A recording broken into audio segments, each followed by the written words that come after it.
in prayer and pledge. All right. Heavenly Father, we come before you today, ask for your guidance and your knowledge and wisdom be placed upon us on our decisions. We pray, Lord, for those in the county that are struggling, put a hand upon them, give them a blessing. We pray especially, Lord, for the shootings in Tennessee. We pray that you'll be with each member of the family and give them guidance and counsel and just put a hedge about each one of them. And we ask in the blood of Jesus, amen. Amen. Pledge allegiance to the flag of the United States of America and to the republic for which it stands, one nation, under God, indivisible, with liberty and justice for all. Thank you, Steve. All right, we'll have our first call out to the public. I'll read our rules. A member of the public may address the board after receiving recognition from the chairperson and giving his or her name. Public comment shall be limited to a period set aside at each meeting for such purpose, and each speaker shall have the floor for no longer than 5 minutes unless the board grants an extension. Board of Commissioner Rules and Procedures and Bylaws 5.13-3. We also ask you to be respectful. With that said, our first public comment. Would anyone like to address the board, please? My name is Leo Lambright, sir, and I'm here representing... Step up to the podium, please. Thank you, sir. My name is Leo Lambright. I'm here on behalf of the treatment courts. I'm just going to go over some statistics really quick and then share my story and my experience with the treatment court, showing that it is a big asset to the community instead of a hindrance.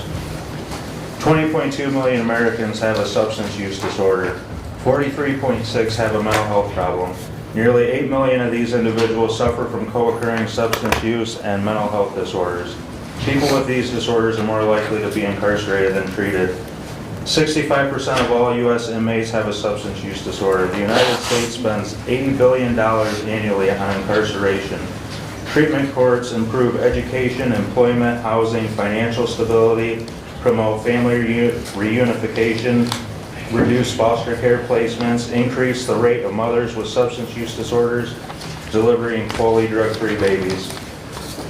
They also help with people being able to pay child support. The national average completion rate of treatment courts is nearly 60%, approximately 2/3 higher than probation, and more than twice the rate of probationers with substance use disorders. Not only are treatment courts effective and humane, they save considerable money for taxpayers. Treatment courts produce benefits of $6,208 per participant, returning up to $27 for every dollar invested. Drug court participants compared to individuals on probation produce a net benefit of $5,680. When you combine the following categories of social productivity, the criminal justice system, crime and victimization, service use, and financial support use. I am a person in long-term recovery. I've been in recovery for over 3 years now. I served our country OIF 08, 09, and I never had the opportunity to help like the treatment court helped me with. I feel like it would be a detriment to the community getting rid of the treatment courts when the jails are overpopulated. More probation officers would have to be hired. I hope you guys see the same thing I do. Thank you. Thank you, Lee. Anyone else wish to address the board at this time? We do have another public comment at the end of the meeting. Seeing none, we'll move along. Consent agenda? Mr. Chair, Yes. I would move the approval of the consent agenda with the removal of, correct resolution number here, 23059. I would like to send that back to the Budget Committee. I will support. Any other additions or corrections? Hearing none, all in favor of the consent agenda as amended, signify by saying aye. Aye. Opposed, same sign. Excuse me. Correspondence is listed. Any comments on correspondence at this time?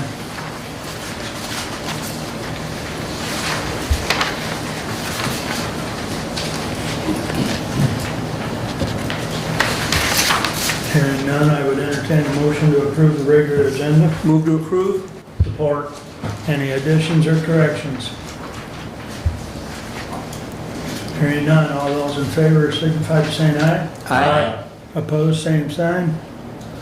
All right, that brings us up to Dr. Casson and the medical examiner's report.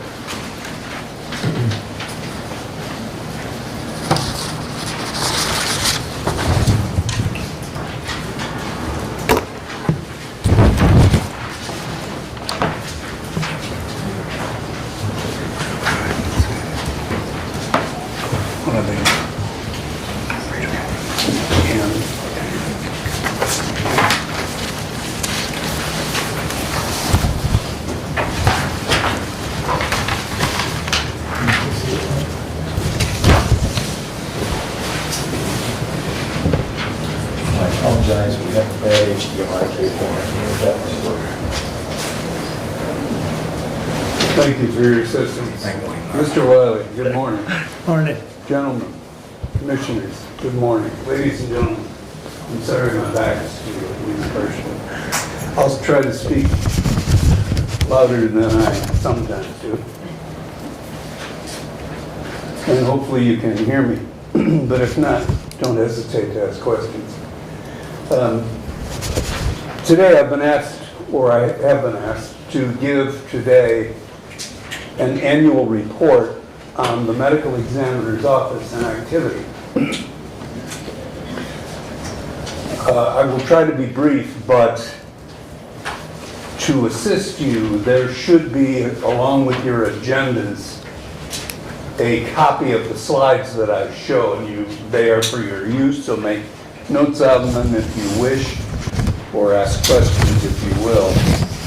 That will probably be a good key for you to follow. So I'm covering the year 2022, and as you may remember, I've been doing this for the last 5 years in Hillsdale County. We added from Lenawee County, we added the Hillsdale County oversight of the medical examiner's office and investigations in Hillsdale County at that time. I also work and we do our autopsies in Jackson County. And so we have a pretty good idea of what it is like in south central Michigan.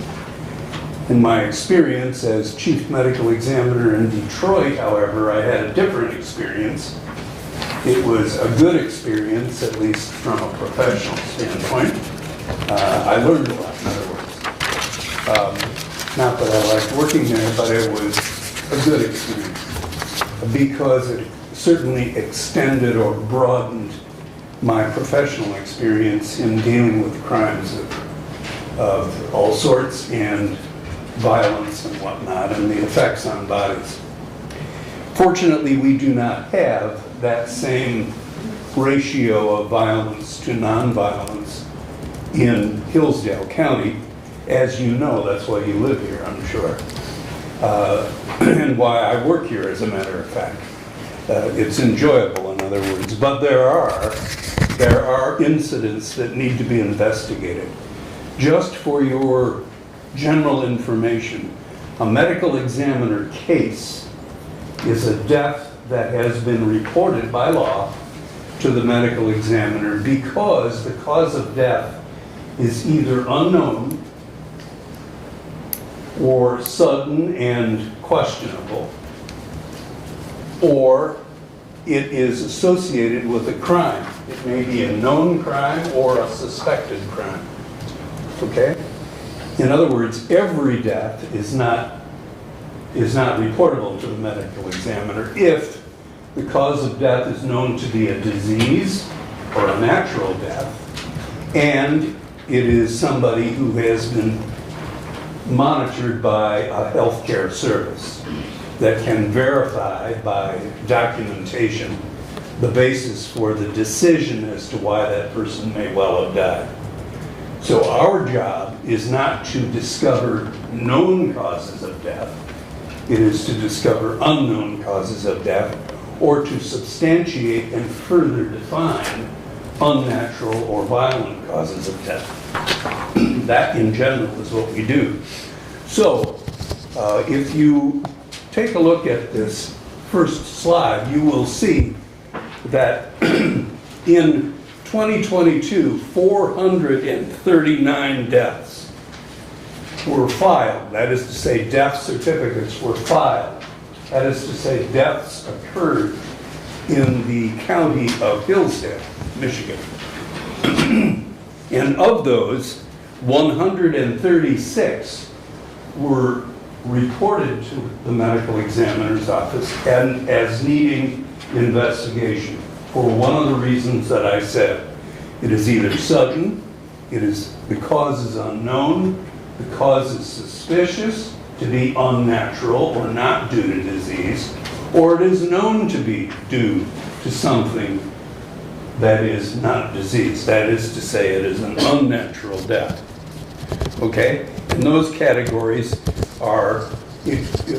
fall into various categories, generally 4, which we'll talk about in a while. But 31% is the number, 136 medical examiner cases. 31% of all the deaths, slightly less than 1/3 of the deaths in Hillsdale County last year, were reported to the medical examiner's office as fulfilling at least one of these criteria. If you look then on the second graph, you will see that of these total medical examiner cases, which is 136, or all the ones that we investigated by sending an investigator to the scene, getting as much information as possible, making photographs, talking to me on the telephone from the scene, and then we decide together whether or not we will take custody of the body to further the investigation, either by examination of the body, toxicology, which is a test of blood and other body fluids for chemical substances, or in some way, some laboratory investigation before we are able to author an accurate death certificate. And that is the point. We are trying to be accurate with regard to our death certificates. So of these 136 medical examiner cases or deaths that occurred last year, take a look here at the number of autopsies that we did. Further investigation, when we bring the body into our autopsy facility, which is currently in Jackson, okay, we share a morgue with 3 counties in Jackson. It's the Jackson County, Lenawee County, and Hillsdale County morgue.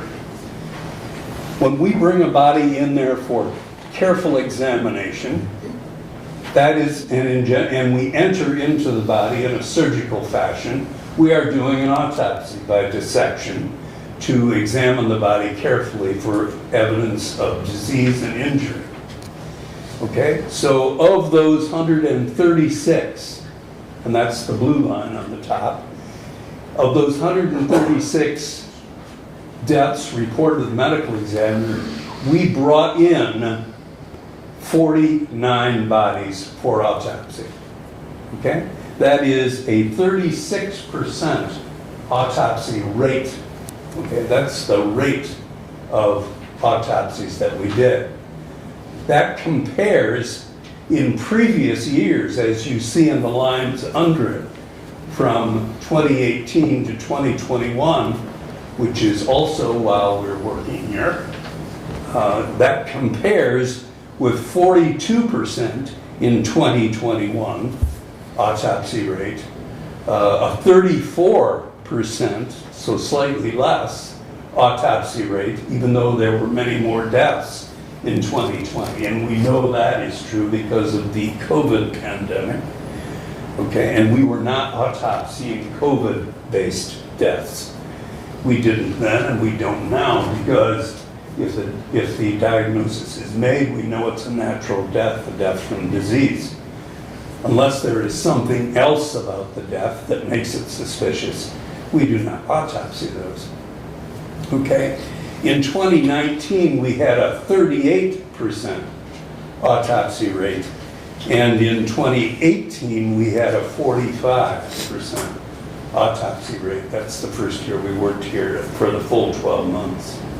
Okay? So our present autopsy rate of 36%, or approximately 1 out of 3 of the deaths reported to us, is about as low as we have ever been, with the exception of 2020, when it was 34%.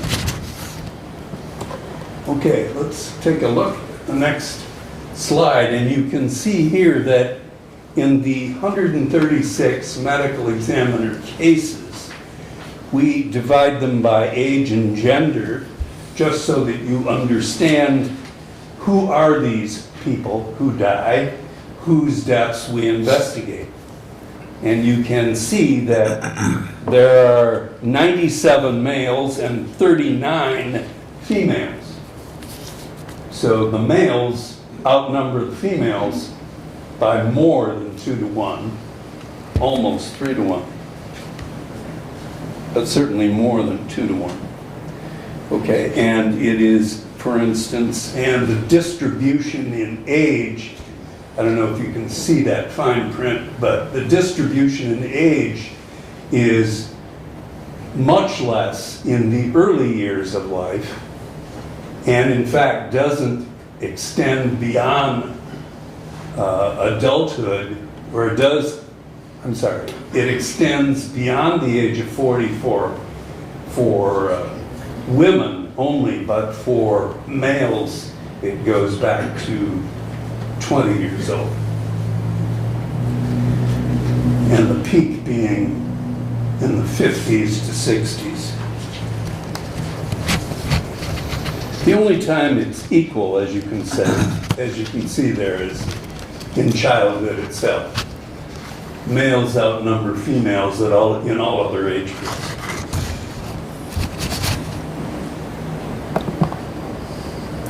If you look at the place where death occurs, you can see that 100 or 74% of all the medical examiner deaths that we investigated occurred at home. So 3/4 of death occur at home. More deaths occur at home now than they did 20 years ago, and certainly many more than occurred 40 and 50 years ago. In those days, deaths much more often occurred in care facilities, whereas last year only 19% of our deaths occurred, and that's the orange segment of that circle, occurred in a care facility. It may be long-term care facility, but most of the time it's a hospital, it's an emergency room or inpatient, but most often in the emergency room. That is where death actually is declared.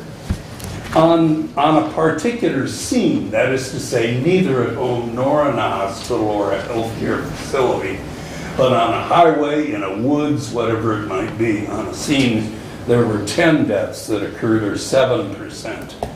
And we keep track of deaths that occur in custody only because they require special attention.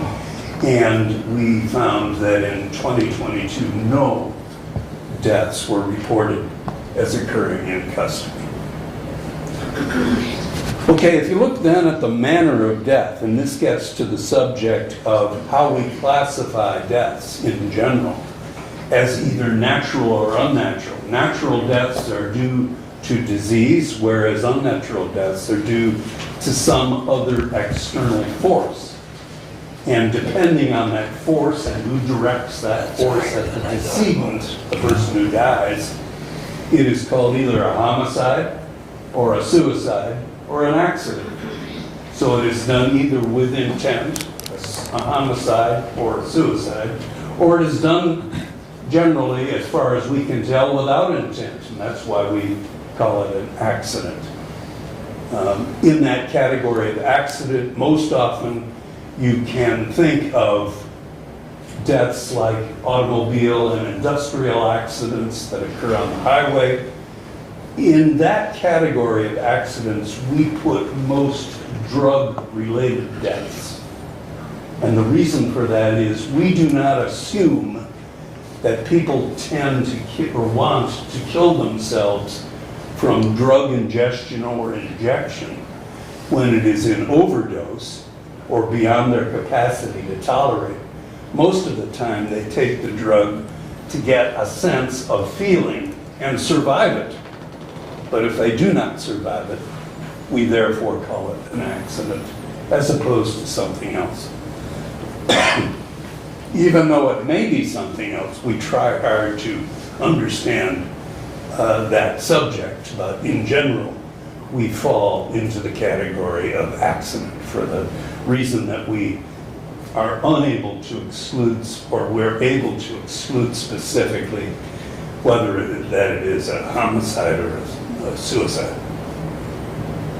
Okay, so the one large area is that of the 136 medical examiner cases, 107 of those after autopsy were, or upon our examination of the circumstances of death, or 78% of those were considered natural deaths. That is to say, were due to disease of one sort or another that they had, that we were able to demonstrate, or that we were able to learn by investigation of their medical history. The smaller group that is in orange there is 11%, or 15 cases, are accidental deaths. Again, they are deaths that also include drug-related deaths for the most part. The next section there of 9%, which is 12 cases, were suicides.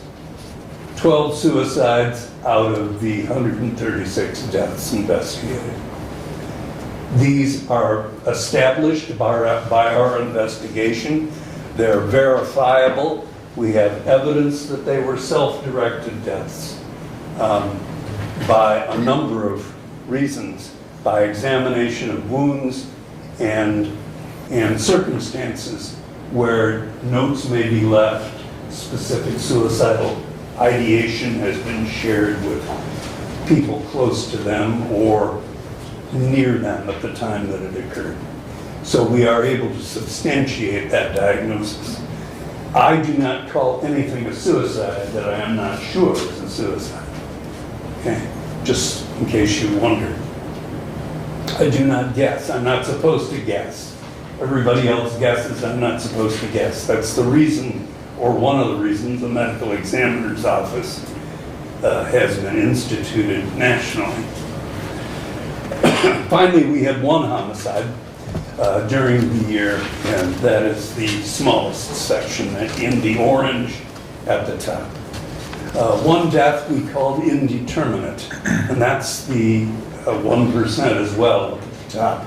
And the reason it's indeterminate is a medical examiner can say, you know, after examination of all circumstances and a careful autopsy, I find thus and so. I can establish the cause of death, but why it occurred, or the circumstances characterizing why it occurred, cannot be definitively assigned to one of the four categories, either natural, disease, or injury, which is homicide, suicide, or accident.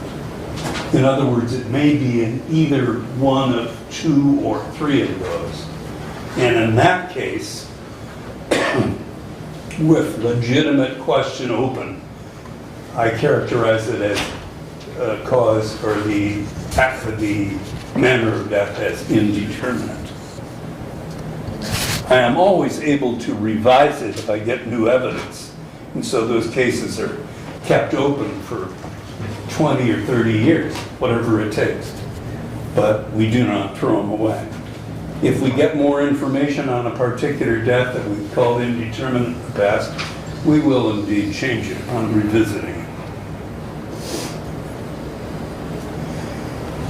If you look at the 49 autopsies that we did during the last year and divide them up by manners of death then, of the 49 autopsies, they divided up into about 45% or less than half being natural deaths.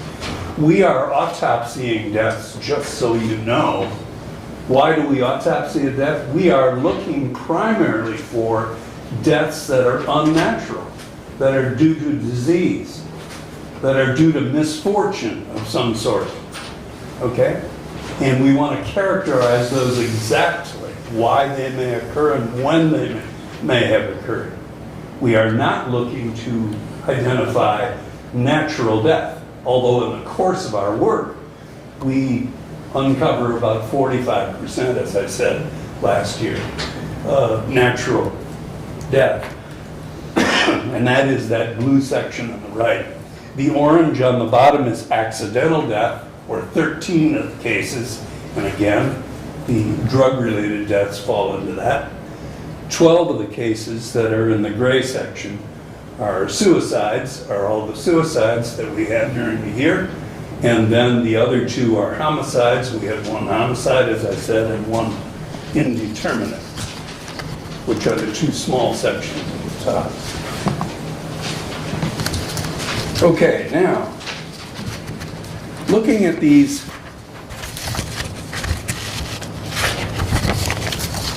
accidents, you can see that the mechanism of death in accidents, the blue is male, the red is female. Those columns show the numbers, whereas the categories of mechanism of death, that is to say the manner in which they came to their death, is divided up. And this is in all deaths that are unnatural. And you can see that drugs are 8 of the deaths and how they are divided. You can see firearms are in 10 of the cases, and you can see how those are divided up. Men prefer firearms. Asphyxia, which can be either applied to oneself or to another by carbon monoxide poisoning, obviously by dangerous exposure to organic fuel gas, or consumption, or by strangulation, either with a rope or by somebody else. Asphyxia covers those categories. Motor vehicle crashes are interestingly few. We only had one motor vehicle crash death during 2022. And we found that since the pandemic, fewer people have been on the road, fewer people driving to and from work or even recreationally, and therefore fewer crashes and fewer deaths. So a benefit, if you will, to the pandemic. That's about the only benefit I can think of. Because during that time, nationally, homicides were up, suicides were up, even though motor vehicle accidents were down. Stabbing and cutting death, 1 female. A fire death, 1 female. Hypothermic death, or exposure to cold, is an unfortunate accidental death. Not as far as we can tell intentional, rather accidental, usually associated with somebody being trapped out of doors in very cold weather, or wandering out of doors in very cold weather because overcome by something. It may be dementia, unfortunately, but we had 2 male deaths occur over the last year in that regard. 2 deaths by fall, and then 1 additional category. Now, of the medical examiner cases,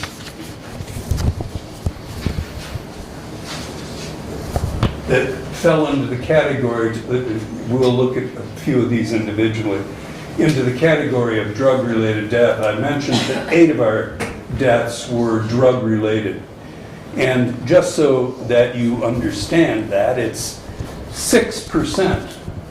8 is 6% of all of the deaths reported to the medical examiner's office. But a drug-related death is a death that most communities think, and properly so, even though it's difficult, but think can be avoided because they are, number one, accidental, number two, they are related often to experimentation or to a habit that can be satisfied in some other way, even though chemical. Okay? But with greater knowledge and perhaps supervision and all the other things you read about or think about over the last 20 years, 30 years especially, drug-related deaths can be diminished in communities that take it on and try to figure out ways to help those who are so habituated. So it's, the number 8 is 16% of all our autopsies are drug-related, while it's only 6% of all deaths reported to the medical examiner office. Fortunately, that is lower than a lot of places, but for Hillsdale County, it's a substantial number.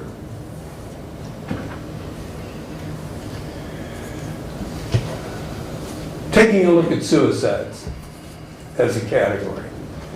Suicides are willful deaths, self-inflicted injury by somebody, by leaving evidence that it is so.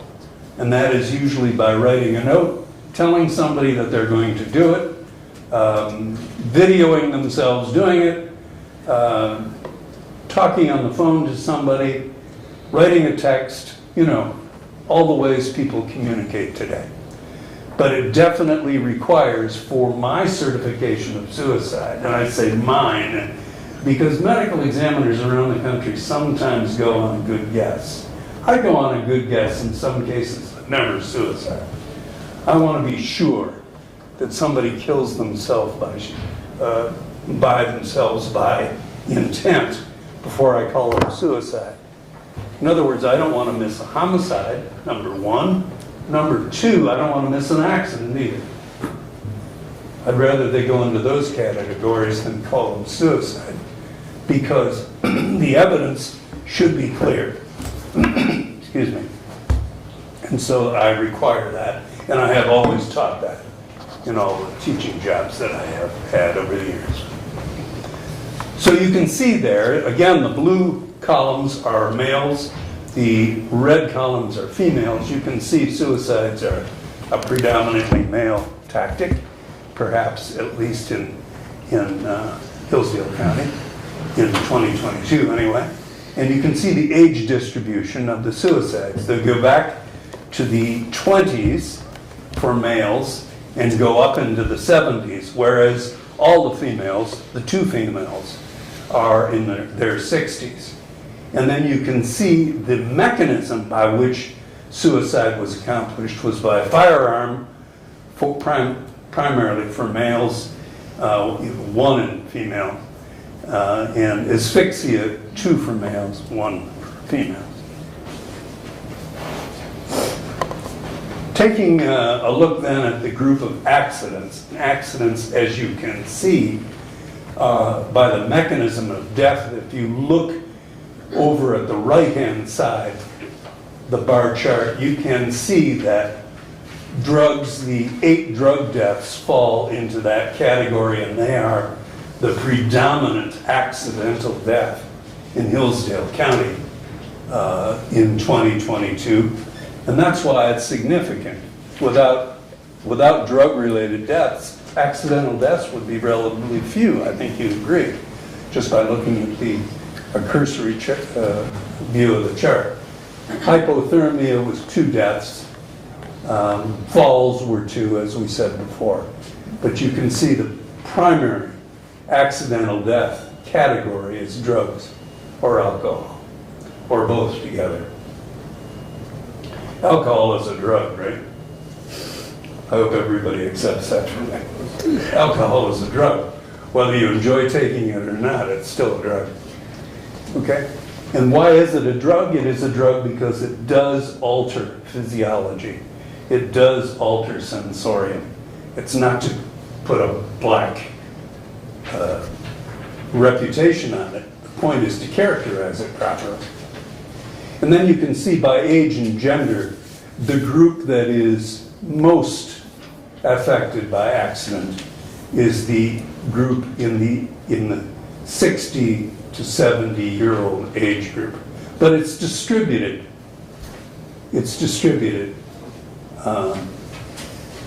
from age 10, as you can see, all the way up to age 80, or into the 80s. If you look at accidental deaths, just to take another look at accidents, because they are interesting, they are many different types, of course, of death, and many types of circumstances, and so accidental deaths are always of interest to look at statistically. Again, the blue markers are males, the red markers are females, and you can see that over the years, 2022 being the top one, we had 15 deaths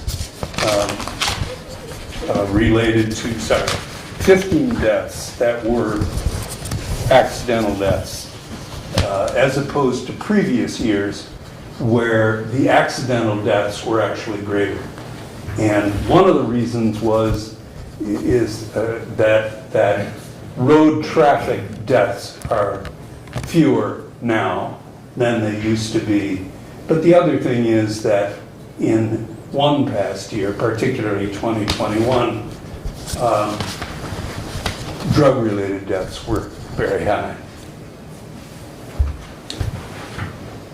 But let's see, in 2019, you can see the only year since I've been working in Hillsdale County when we had 10, did we have a small number. We had 15 this last year. Only in 2019 did we have a year with fewer than last year's number of accidental deaths.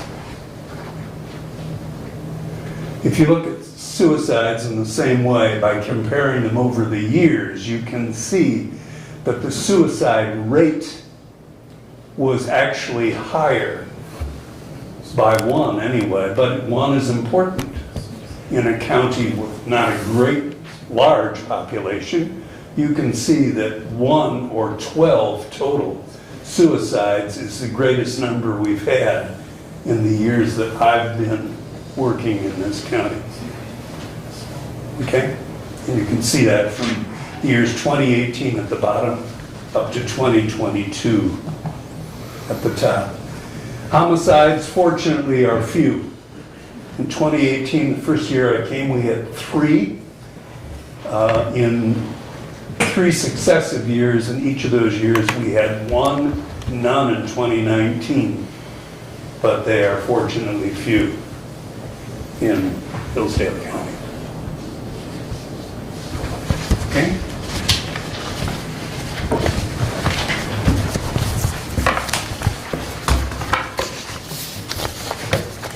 I think Mark has assigned me only a few minutes of time, so I'm sure I've used it up. So, thank you for your attention. I appreciate that. If you have any questions, I'd be happy to answer them if you have them now. I can quickly. Just wondering, do you have any kind of average cost an autopsy would be to the county? Is yours? Yeah, I used to know exactly, but I don't know. It's around $1,500, I think. think you're an average correct. cost. Isn't it around 15? If think it you, was that high. pardon? I didn't think it was that Yeah. high, but I would have to double check that, but I didn't think it was quite that. I think Okay. it's less than that. Maybe I'm thinking about some other counties, but in general, a cost for an autopsy is the investigation of the scene, is the transportation of the body to the autopsy facility, and the autopsy at the facility, as well as the chemical testing, which is related to that, which is the toxicology. And Dr. Casey, with those included, you would probably be accurate in that dollar figure then? That's what I'm including. Okay, yeah, and so. And that's what I assumed was your question, I'm sorry. When you say an average cost of an autopsy is not just cutting into a body. It's obviously, it's people, it's investigation, it's transportation. We tie it all together because in fact, we have to figure out what it is that we need to I've spend. got a question. Yeah. And who does the cost land onto? Does it land on more than one person or? Yeah, it's you and your neighbors. So the It's- taxpayer, you're it's saying taxpayer. Yeah, it's a county expense. Okay, It is so- not a so- state expense. So the state or the family or? It's not a national expense, and it's certainly not a family expense. It is a taxpayer expense. And it's instituted by law. The law, state law, in fact, every state in the country says you, a county, have to investigate deaths to accomplish accurate death certification. And so you're supposed to have a medical examiner who sets policy by national standards and directs the investigation of death, and also oversees or does autopsies in those cases necessary. Do the commissioners have any questions? Yes, Dr. Casey, I've got a couple of questions. You indicated that this year there were, I do believe, 8 deaths by druggers or alcohol. I did. You said, and forgive me, I didn't go back and pull up last year's report, but you said that that was a decrease over last year's report. Is there any way you can provide to us the drug in those instances?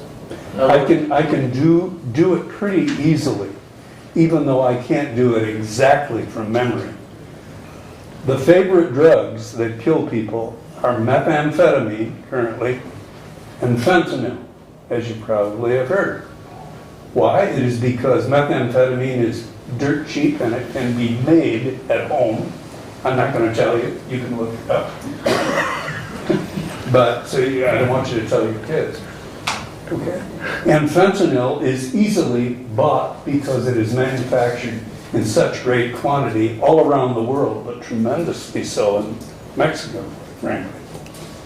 So very close by. Heroin is the third one, but it is far less used now than it used to be, even though it's still pretty cheap, but it has to be grown and made, as you know, from poppies. And cocaine is still expensive, and so it's less popular. But for the most part, it's methamphetamine and fentanyl and heroin. Is there a way that your office could maybe provide more of a specific number on that to the commission? Absolutely. You know? Yeah, absolutely. In fact, we make statistics for every county that we do and send it into the FBI and the DUN network, which is a national drug abuse network. You had another question, Brent? Yeah, I noticed that the one motor vehicle accident was the one death that you deemed as undetermined. Is that because? No, that was a motor vehicle crash. Right, motor vehicle crash was the undetermined death. Is that because maybe there was a medical issue as well as the motor vehicle crash and you weren't able to determine what actually caused the death in that situation? The circumstances left open a big question as to the purpose of it all, the intent behind the crash. In other words, it might have been a suicide. Yeah. Any other questions from the commissioners? Stephanie, I'll allow it. Thank you. On the homicides, you indicate male as red and female as blue. Where are the- No, It's on this, that's the way it's written on here. Oh, So is that's it really? how- Oh, I'm sorry. I was just curious if it was, We never produce perfect charts. okay. Sorry. I thought it was odd that it was 3 females for homicides. Yeah. Thank you. Well, All right, well, thank you, Dr. Casson. you're most welcome. But if anybody has any questions about this, you are always welcome to call our You have office. a comment? No, I was, Oh, Dr. Heston is done. okay. Brad, you have a question? No, I was just simply going to make the motion to accept your report and place it on file. Oh, thank I Ah, assume there you- we go. But thank you very much for being here today, sir. you. Second. Motion, okay, all in favor, signify by saying aye. Aye. Opposed? Motion carried. All right, moving right on. Jim, you're up next. Dave will help you get set up there.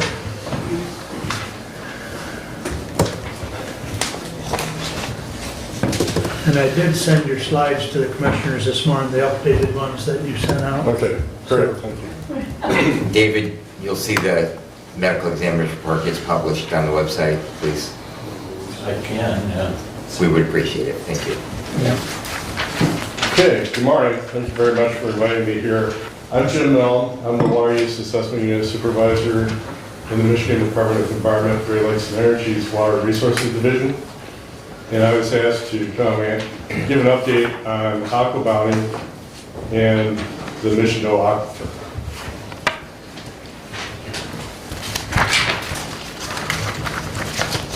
Aqua Bounty is an aquaculture facility located near Pioneer, Ohio. They applied and received a permit from the Ohio Department of Natural Resources for a large quantity of groundwater withdrawal from their east well field. They're proposing to pump 5,250,000 gallons per day, 5.25 MGD. And those wells are pumping from the Mission-O Glacial Aquifer. The Mission-O Aquifer is a glacial aquifer that underlies portions of Michigan, Indiana, and Ohio, that's the name. Most of the water will be treated and then discharged, 5.185 million gallons per day, treated and discharged to the east branch of the St. Joe River, which is a tributary to the Maumee River, and then flows into the western Lake Erie Basin. Their total consumptive use is estimated at 65,000 gallons per day. And I should say that Ohio DNR is not required to provide regional notice for Aqua Bounty under the Great Lakes Compact because their consumptive use is less than 5 million gallons per day.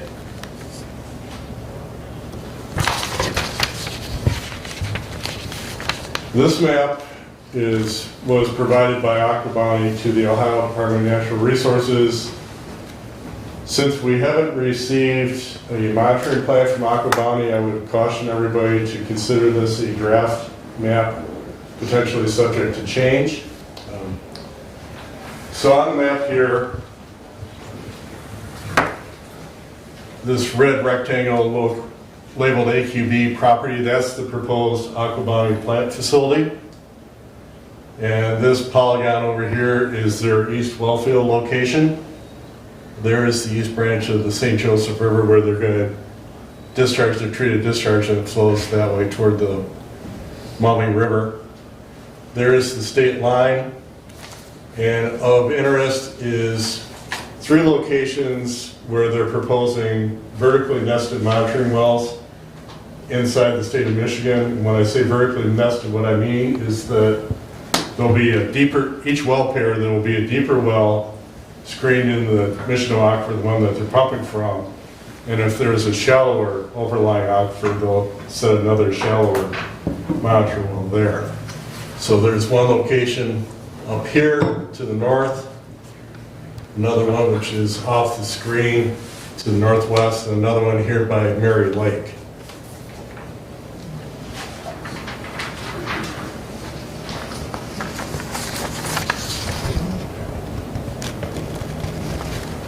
This map shows the locations of private well logs and municipal wells in Michigan's well object database. The black dot here is the location of Aqua Bounty's east well field. And these red circles are the drawdown contour is estimated. This is 5 feet of estimated drawdown. That is 5 feet. This is 10 feet. And this red outer circle there, that's an estimate done by my staff of 1 foot of drawdown at that location. And the circles here, the Michigan Geological Survey has been verifying the locations of the well logs on file in the well logic database. So if you see a green dot, that's a well whose location has been verified and scanned into the database. The red dots are ones that either they weren't able to locate the correct location, or maybe there was a problem they couldn't, for example, like an illegible handwritten well log that they couldn't read. There's some blue dots here in Waldron. That's a type 1 municipal water, public water supply well. The purple dots are type 2 public water supplies, and the yellow are type 3 public water supplies. Jim, what are type 2 and type 3 public water supplies? Type 2 and type 3, type 1 would be your typical municipal public water supply well. Type 2, type 3, I'm a little fuzzy on this since I'm not in the drinking water division, but like apartment complexes or public housing, that type of thing.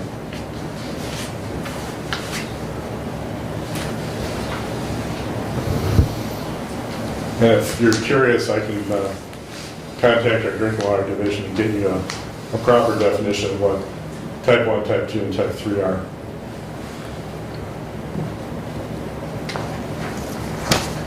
Aqua Bounty is required by their permit to submit a monitoring plan to Ohio Department of Natural Resources. To the best of my knowledge, they have not submitted that yet. And Ohio DNR has told Eagle that once they get it, they will provide a copy to Eagle for our review and comment. I mentioned Aqua Bounty has proposed 3 locations within the state of Michigan where they're proposing vertically nested observation wells, with the deep well being in the Hillsdale aquifer, and the shallower wells, if there's a shallower aquifer at that location, they would put a shallow well in. And the purpose of those observation wells is to collect groundwater elevation data. Ohio DNR and Michigan Eagle will share groundwater data from those wells. And Ohio DNR and Eagle are developing a communication plan together so we can communicate the results of that groundwater monitoring with the general public.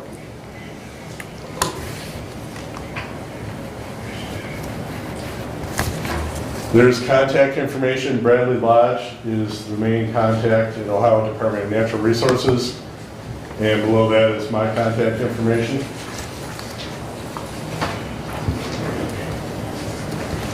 So next steps.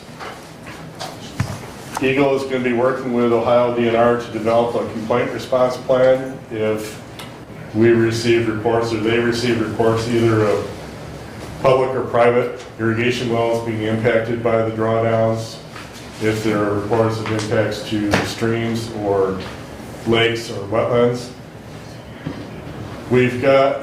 Eagle has provided funding to the U.S. Geological Survey to develop a groundwater model for the Hillsdale aquifer, and the scope of work includes having USGS install additional monitoring wells within the state of Michigan to supplement the wells that Aqua Bounty are going to put in.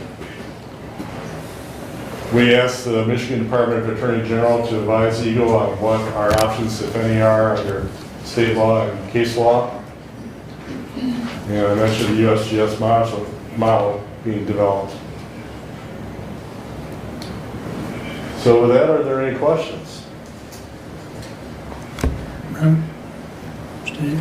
Well, I've got some questions, but I'm going to let somebody else go first. Doug, go ahead. So on the vertically nested observation wells, if it goes below the drawdown that you described as 10 foot, 5 foot, 1 foot, does Eagle, what are the consequences? Well, the purpose of the observation wells is twofold. Number one is to document the development of that influence, the cone of depression caused by pumping that well field. but hopefully we'll get those wells located and monitored so we have early warning. So if we're noticing that there's a problem based on the groundwater elevations in those wells, hopefully we're gonna spot a problem before somebody's well is impacted. So I guess the point of my question though, does that shut down Aqua Bounty at the point where the water is approaching the drawdown limit? Unfortunately, because Aqua Bounty's well field is in the state of Ohio, Eagle does not have direct regulatory authority. If the well field was located in the state of Michigan, Michigan does have an aquifer dispute resolution statute that would give us statutory authority to order them to either scale back to the point where it's not causing a problem or to shut it down. We will work with Ohio DNR, and hopefully Ohio DNR can step in. Ultimately, it may end up resulting in civil litigation. Thank you. Jim, did Ohio EPA, I had not heard, did they finally approve the discharge permit? I haven't heard. I can find out and Okay. get back to you.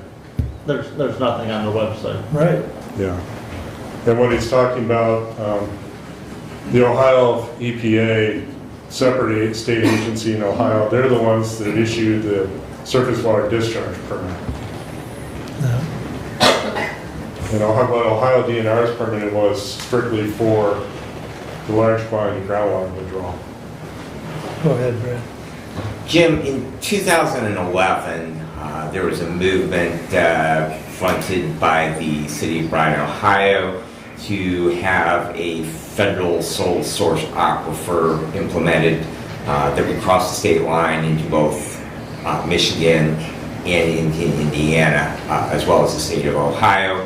There were a number of public hearings held on that at the time. There's quite a bit of documentation on that. Can you speak to what, if any, the federal EPA's involvement has been in this iteration, and why or why not they have been or not been involved as they were in 2011? To the best of my knowledge, they did apply to have that aquifer declared a sole source aquifer, but to the best of my knowledge, that EPA had found that application to be incomplete. So again, to the best of my knowledge, I don't think a final decision was ever made on that. And that's, sole source drinking water designations are not something that Eagle makes. That would be a US EPA.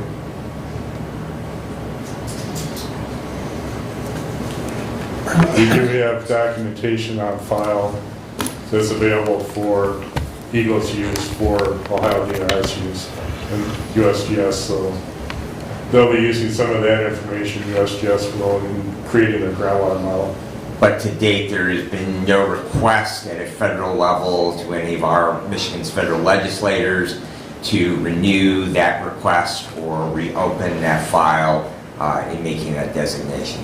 Not to my knowledge, but that might be, I can check with our Michigan's Drinking Water Division and see if they've heard anything different and get back to you.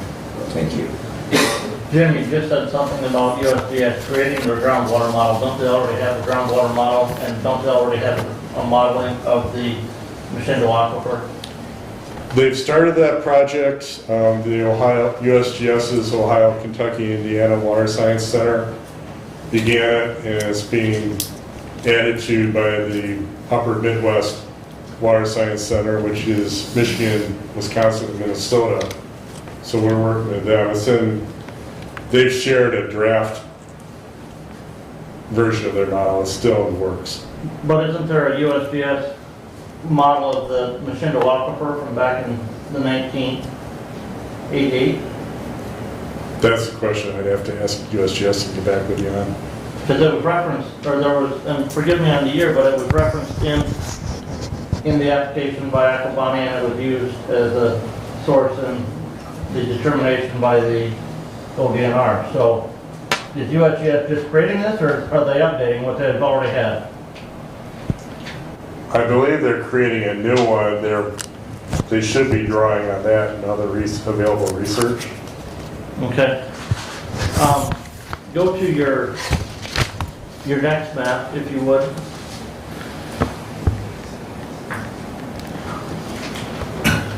the one where you're updating, where you show, how confident are you in that map?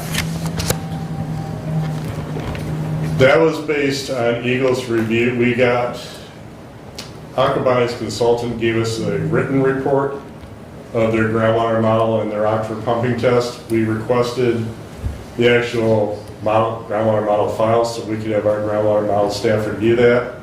They refused to provide it.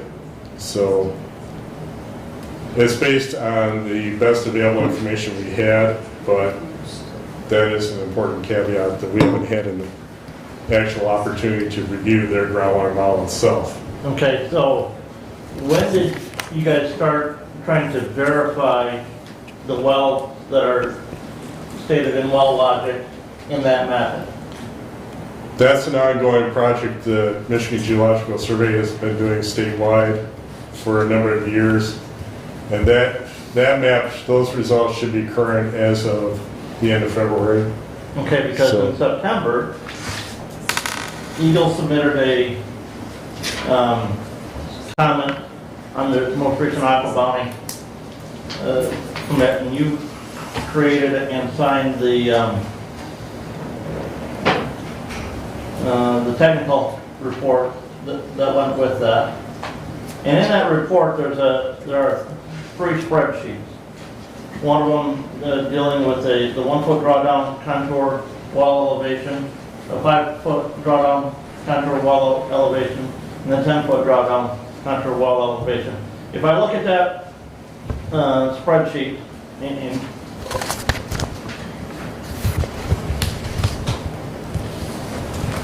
am I to take that all those wells there are in that proposed 10-foot drawdown wall elevation area?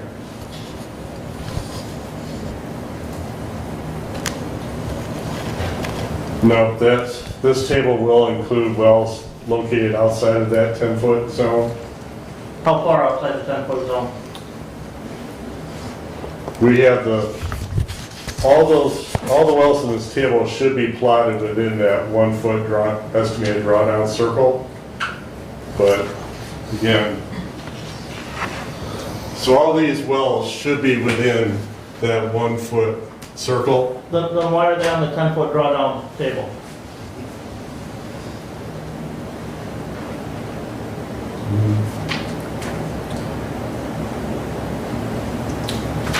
That's a good question. They may be.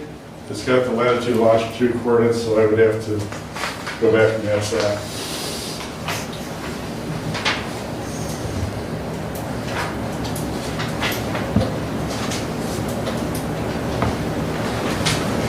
You'll notice the wells marked specifically there. I didn't go through and pull them all up.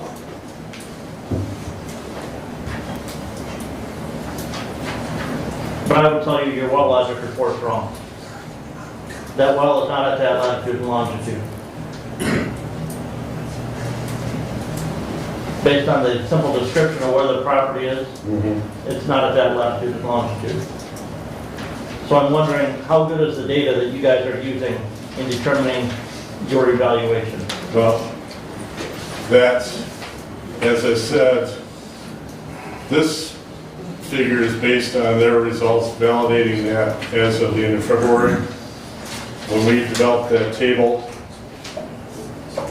we didn't have that. All we had at that point was the well logic locations. We didn't know which ones had been verified. So that is an update from when this table was developed. No, I can. You can have that. I don't need that report, but you can take that. And I don't believe it's one of these red dots on there. Okay. Well, I can check into that with Michigan Geological Survey after the fact if you want. Looking at just, the property address is not there, but looking at the description of where that is, I'm not sure. Your map gets a little sketchy as it goes to the west, but I'm not sure that it's in even the 1-foot area. Okay, well, I'll look into that and I can get back to you. Okay. The other thing is, in that technical report, you described stream flow depletion. And you indicated in here that and I'm sorry, I'm having a little trouble determining what stream you're talking about, because you say the west branch of the most west branch of the eastern branch of the St. Joseph River.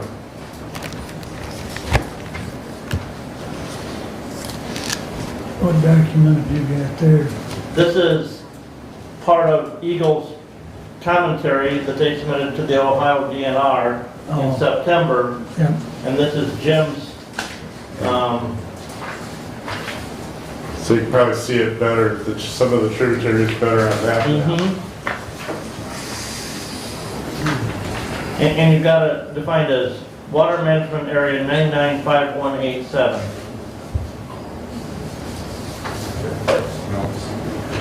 That would be further up. I don't have that shown on this map. Okay, because you said that based on your estimates, we're going to see a 0.0449 gallon per minute depletion of water flow in that creek. How much water is that?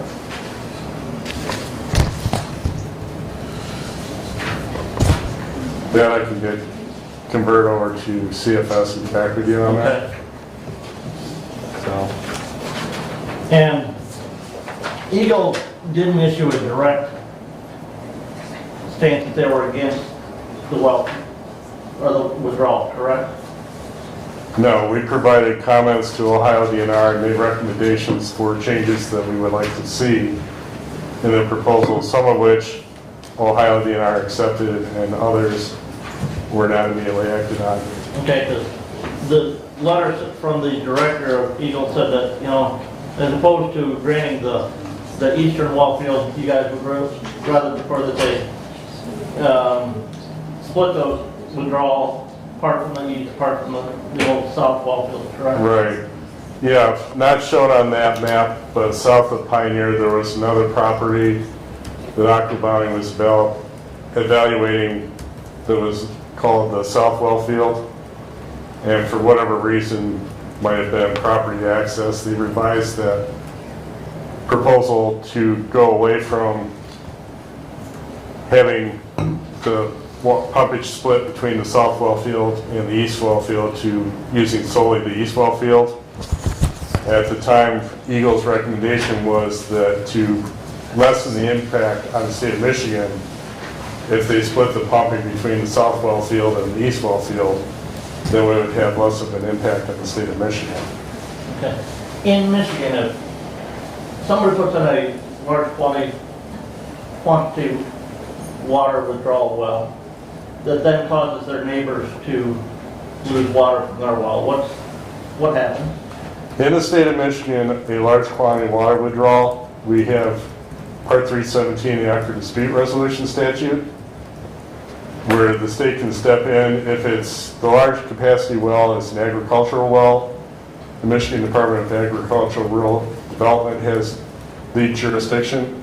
All other water use categories, so for example, an industrial well or a commercial well, Eagle would have the lead jurisdiction. In either case, the director of MDARD or the director of Eagle could declare a groundwater dispute and step in order them to either cease pumping, scale back their pumping, provide alternate water supply. To date, neither department has had to declare a groundwater dispute in Michigan because the high capacity well owner has stepped up and remedied the situation, maybe by replacing the well or deepening the well screen. Does Ohio have the same type of requirements? That's a question for Ohio DNR. I don't believe they have the exact same requirements. Okay, because I was reading the permit that was issued, and it mentioned specifically in the guidance, and I forget if this was in the permit or in the determination from the Ohio DNR, but the permittee has to comply with Ohio compiled rules 1522.24.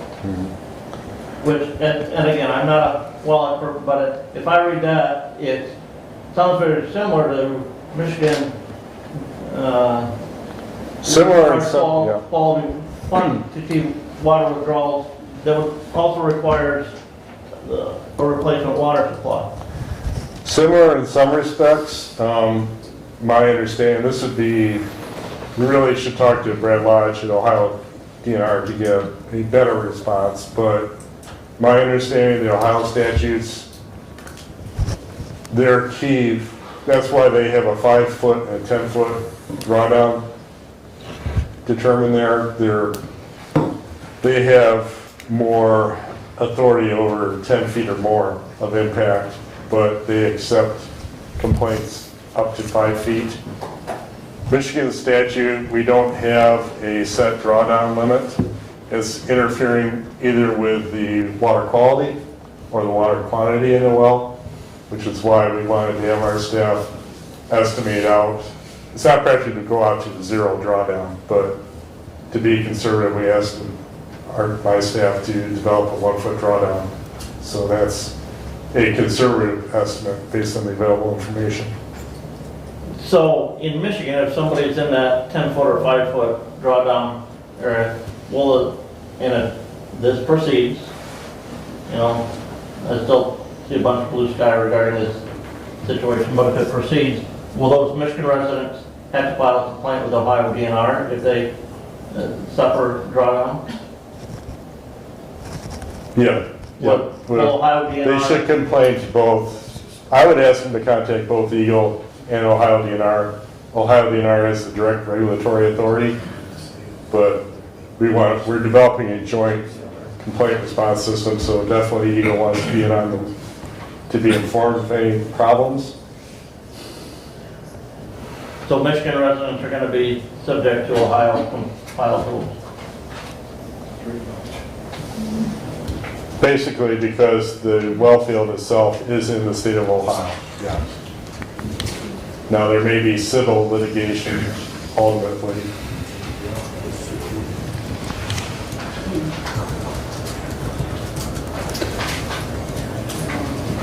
I do know if you, Brad's email address is in Jim's. If you email Brad, he'll give you a clear-cut answer on that. He's been pretty responsive, so. And as you said, and I have looked at Ohio DEQ, nobody has issued there's nothing out there indicating that they've issued a discharge permit. But is Eagle been in contact with Ohio DEQ trying to figure out where they're at? What's happening with that process? We are in touch with Ohio DNR, and we've also contacted Ohio EPA. So when I hear something new, I can let you know. But to the best of my knowledge, they haven't made a decision yet. Go ahead, Steve. So, go back to your 1, 5, and 10 map. Okay. Where did the information come from in the Ohio part? From the Ohio line down? How did you determine the drawdown on those particular wells in that circle that you have drawn? Was that information provided by the Ohio DNR, or how did you determine that that's where the circle line is from the Michigan line down?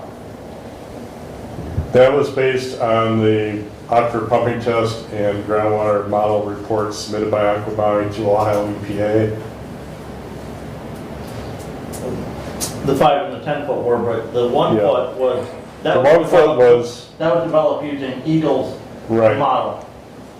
That's why it's the circular shape and not elongated along the northeast southwest axis like the other polygons are.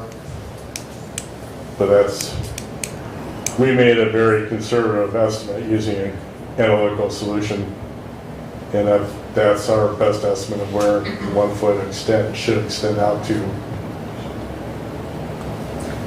So then, did Eagle do all the survey themselves in the Michigan part, or did they hire outside source for some of that information?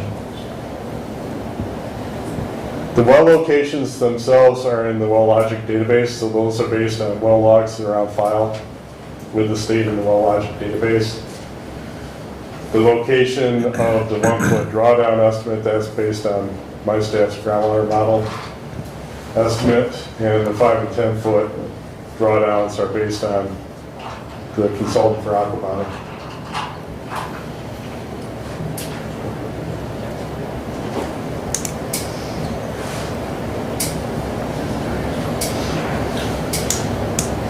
Go ahead, Brett. So my first question is that the circle that you have is a 10-mile circle from surrounding the primary well field? Because you had 10 on your other map, so is that 10 mile, 10 kilometers? That's, the bar scale there is in miles. Okay. So, and then my other question is if you can define the term conservative estimate. Is that conservative in that this is the worst thing that can happen or the least thing that can happen? In other words, that you talk about a 1 foot drawdown and you are conservative in that estimate, so it could be more than 1 foot, or is 1 foot in your modeling conservatively the worst thing that can happen? Conservative in terms of a worst case scenario. Okay. Now, it doesn't take into effects from the hydrogeology. So based on, they're predicting more of a northeast, southwest orientation because of the geology. Right, and geology isn't exact circles, it's because of the formation underneath and what the glaciers left us. And correct, yeah. All those other wonderful things. So yes, but so the conservative is it could be less than 1 foot, but 1 foot would be conservatively the maximum. Based on the information we have today, yeah. Okay, thank you. Yep. And that can be, one of the purposes of putting those observation wells in will be to monitor the extent of the development of that zone of influence, so we can adjust that as we get more information. When we drill those wells, we'll have better, more detailed geologic descriptions.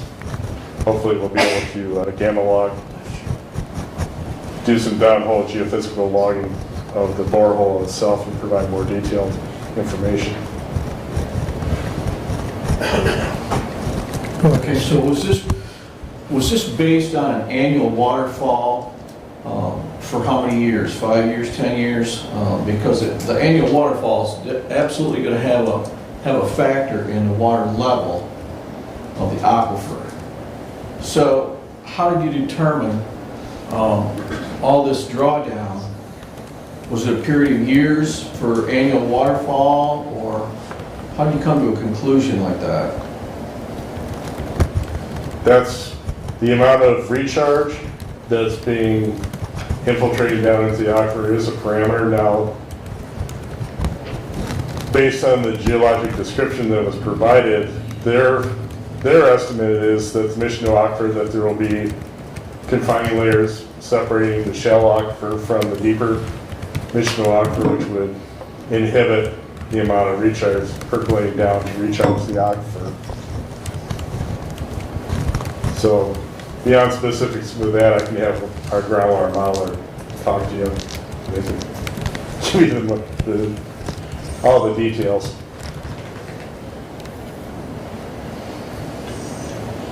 Any other questions from the commissioners? I'll allow one question. I saw a hand up. My name's Sherry Fleming. I'm from Williams County and with a citizen group down there, the Williams County Alliance. And it isn't a question as much as a comment about the discharge permit. I've kept in fairly close contact with Ryan Gerhardt with the Ohio EPA. He's working on a discharge permit. And last winter, the Ohio EPA had requested a dissolved oxygen model from Aquabounty. They said they would submit it in January. As of a week or so ago, I spoke to Ryan Gerhardt. They met with Aquabounty's consultants on March 9th. Supposedly, we're supposed to turn in this information to the Ohio EPA the next week, and they hadn't done that. So they are way behind on the discharge permit of submitting information. Okay, thank you for that comment. Can we obtain copies of that slide deck? Yep. That will be on the minutes. We will publish it on the county website. Yes, sir. It'll be part of the minutes. That'd be part of the minutes as well. So, but we'll make sure David posts it, the slides on the website so they're accessible. Okay. Your timing. We're making work for you today, David. Yeah, I see that. I'll allow one or two more questions. Go ahead. Me? It's me? Yeah, you're behind the podium there. Go ahead. Jim Watt.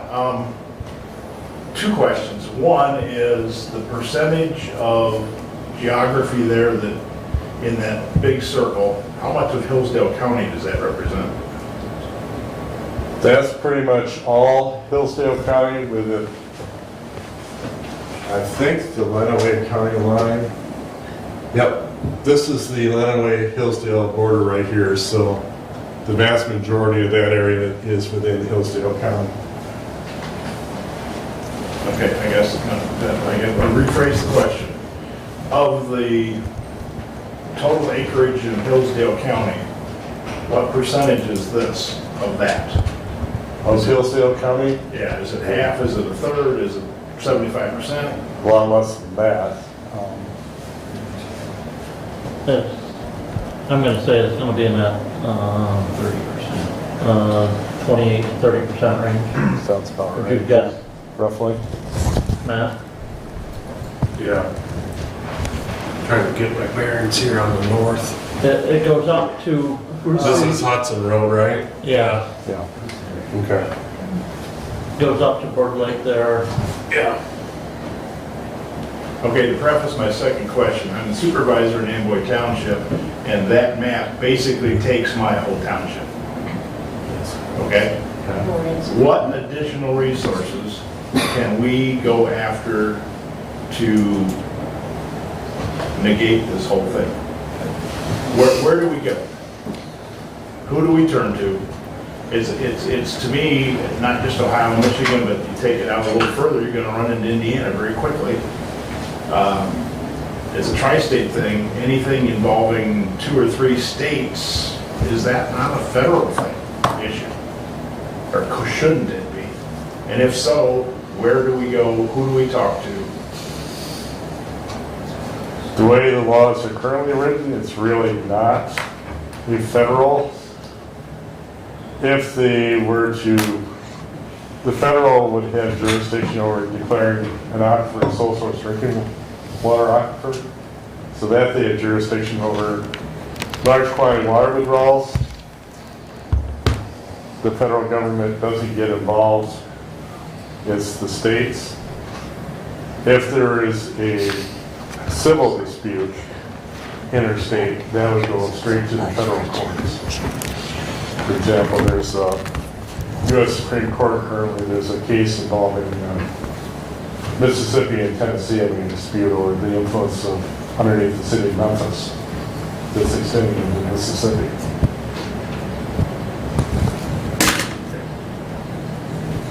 Thank you. And you had a question earlier?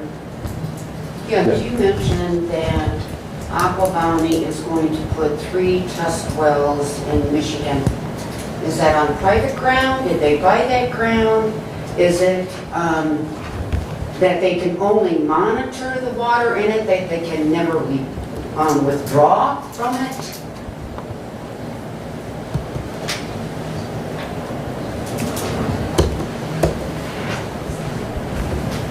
Okay, again, those are proposed observation well locations. The Aqua Bounty has proposed installing monitoring wells to Ohio DNR. We have not seen their monitoring plan that would provide the details about the well construction, what they're going, their sampling frequency, what they're going to monitor for.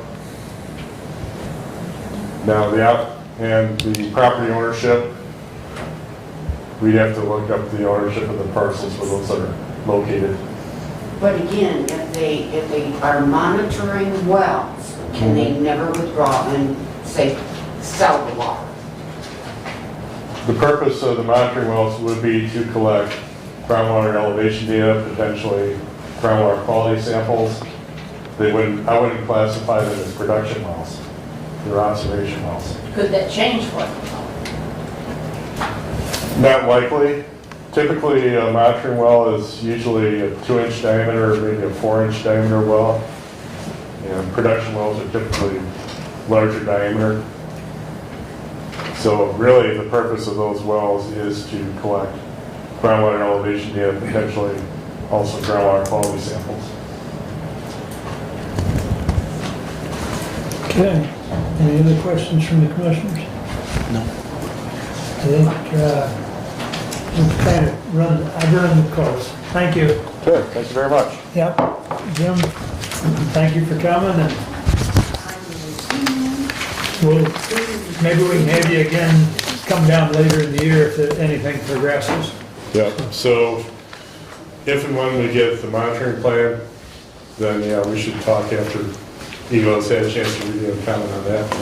I'll have something to provide you an update with. Real good. Appreciate it, Jim. Thank you. All right. Moving right along. Brad, you're first up on committee reports. All righty. We'll start right out with my action item 23060. To the Honorable Board of Commissioners, whereas the Hillsdale County Board of Commissioners previously approved the creation of a Community Corrections Advisory Board, known as a CCAB, so that the Circuit Court could begin the process of creating a county comprehensive community corrections plan and grant applications for submission to the Michigan Department of Corrections. Whereas the proposed slate of CCAB members and proposed bylaws have been submitted to the Hillsdale County Board of Commissioners for approval, and whereas the Hillsdale County Board of Commissioners has reviewed the proposed slate of CCAB members and proposed bylaws. Now therefore be it resolved that the Hillsdale County Board of Commissioners approves the proposed slate of CCAB members and appoints each individual to the CCAB as follows. Sheriff Scott Hodshire, City of Hillsdale Police Chief Scott Hefner, the Honorable Sarah Lisney, the Honorable Michelle Bianchi, the Honorable Megan Syverson, Commissioner Brad Benzing, Hillsdale Drug Court Case Manager Darby Davis, Prosecutor Neil Brady, Attorney John Lovinger, Business Community Representative Eric Hoffman, Communications Media Representative Corey Murray, Circuit Court Probation Supervisor Aaron Dungy, Workforce Investment Board Member Christine Nicholson. These initial appointments are through December 31st, 2024. Now therefore be it resolved that the Hillsdale County Board of Commissioners approves the proposed bylaws for the CCAB, a copy of which are attached to this resolution, and I would move for adoption. Support. Thank you, Mr. Chair. This resolution is in follow-up to our previous, where we approved the Circuit Court judge to move forward with pursuing a grant for funding a community corrections board. We have discussed that previously. You have all been furnished with a community corrections manual. The bylaws were attached to the resolution. They were in everyone's packet. Hopefully they have had a chance to review those over the weekend. The terms for these are concurrent with the current election terms. The elected officials that are on those outside of the judges, their current terms of office expire at the end of 2024. And so therefore the reason for the 2-year time frame, the December 31st time frame. I'd be happy to attempt to answer any questions for you. Any questions from the commissioners? Brent? Yes. Commissioner, I'll be voting against it. Number one, I don't think we went through the standard commissioner policy for appointing private individuals to this body. I don't know as if we ever posted this. We just approved the creation, at the last commissioner meeting? And so I just don't think there's been enough time. The other thing, we're adopting bylaws. Generally, when you create a committee, the committee meets and sets those bylaws. And we're now appointing people to the committee. How can they have met and created bylaws for us to adopt? So in answer to your question, the appointments, for the most part, with the exception of the up to 3 community members, are statutorily set. Yep. And so therefore, in looking through your community corrections manual that I had handed out, that does specify The recommendations for them are by the circuit court judge. These are her recommendations for those appointments. That is not unusual. We receive regular recommendations from the Ambulance Association, from the Fire Chiefs Association, from the 911 Board, the Veterans Affairs Board, a number of the other bodies. That's what these are. The actual appointments are at the discretion of the Board of Commissioners. And so if there are any of these members that are not someone, that's certainly open to bring forward a motion to replace them. But this is the slate that is proposed. The bylaws, again, they follow that which is laid out under the statute, which enables a community corrections board. And so consequently, they were created in that model, which is what the statute lays out. So the real optional portions in that is in regard to the actual makeup. It does give some options as far as community members, workforce development, places like that, and so there were some modifications there. But this is basically following a standard model that is set forth in statute.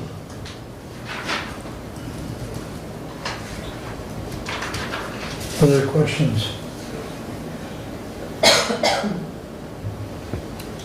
We will do a roll call. Commissioner Lanius? No. Commissioner Wiley? Yes. Commissioner Benzing? Yes. Commissioner Leininger? No. Commissioner Ingles? Yes. 23-060 passes 3-2. All right. Thank you, Commissioners. I'll let Judge Lisney know that we are moving forward. Mark and I met with the medical examiner on March the 20th in Jackson.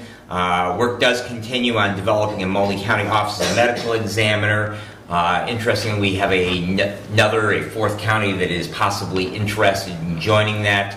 My concern with that fourth county would be, again, that we have an equal representation in anything that we would form. We don't want to have our larger county brethren ganging up on us, so we want to make sure that if were we to move forward with that, that we would have an equal amount of representation and an equal expectation of contribution towards it. We did have a lengthy discussion on creating child death protocols for our county. Those protocols would include EMS, central dispatch, the hospital, and law enforcement. It's to ensure that we have policies and procedures in place when a child death is defined as a person under the age of 18 years of age.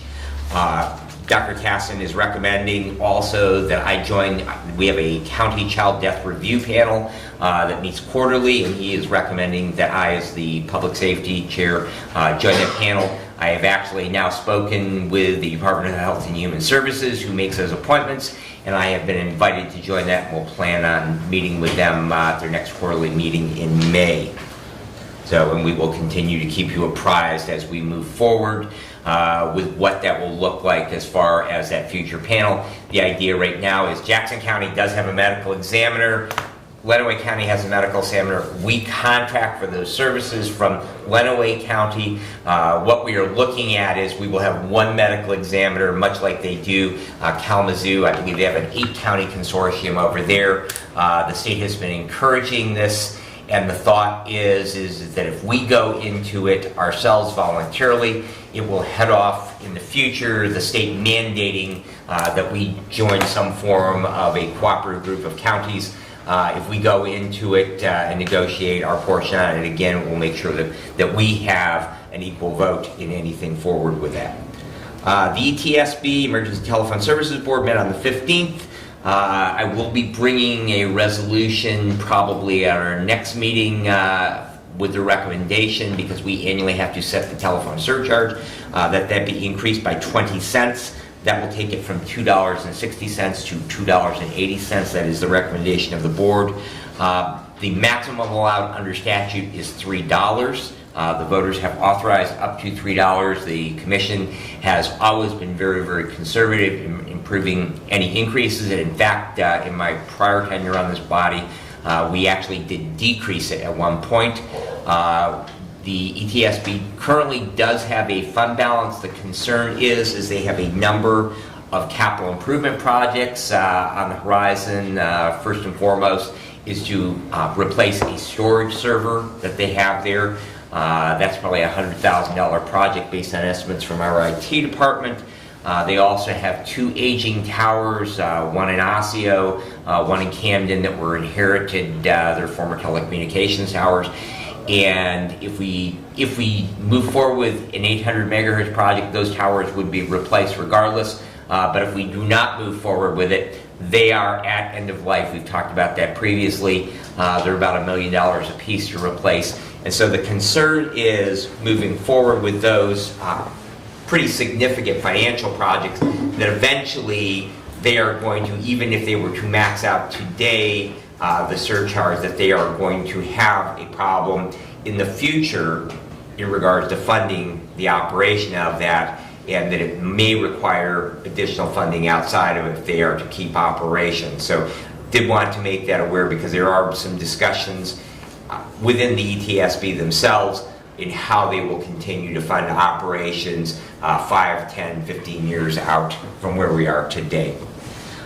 Did attend a committee, the Community Development Committee, of which I am a member. Interestingly, Head Start has reduced their turnover rate down to about 5%. They did have a pretty significant, because of the federal vaccine mandate, that has now seemingly settled down, and the turnover rate there at Head Start has been reduced down. We do have a board meeting here in Hillsdale on this Thursday, so that will be a joint meeting with our policy board as well as the Community Action Agency board. So that joint meeting will be at 3 and the regular board meeting will be at 4. There have been some concerns raised by the District Court Administrator regarding some additional wireless panic buttons. I did share with you a letter that came back from Laura Ray. That cost for those was about $700. Facilities is asking the District Court to cover the cost under their budget, whereas they do not have a line item. There was a request made and in discussions with budget, as you can see in that letter, that it was decided that IT things would be covered under the IT budget, maintenance items would be covered under the facilities budget, and so it would be appreciated if the budget committee could help to mediate and where those items would be paid for. They are purchased, and we need to now find a line item from where the dollars for that should come from. The Homeless Task Force, of which I am a member, will have our next meeting on the 29th at City Hall at 5:30 p.m. I'm sure that will be some interesting discussion as we continue to investigate that issue within the City of Hillsdale and within Hillsdale County.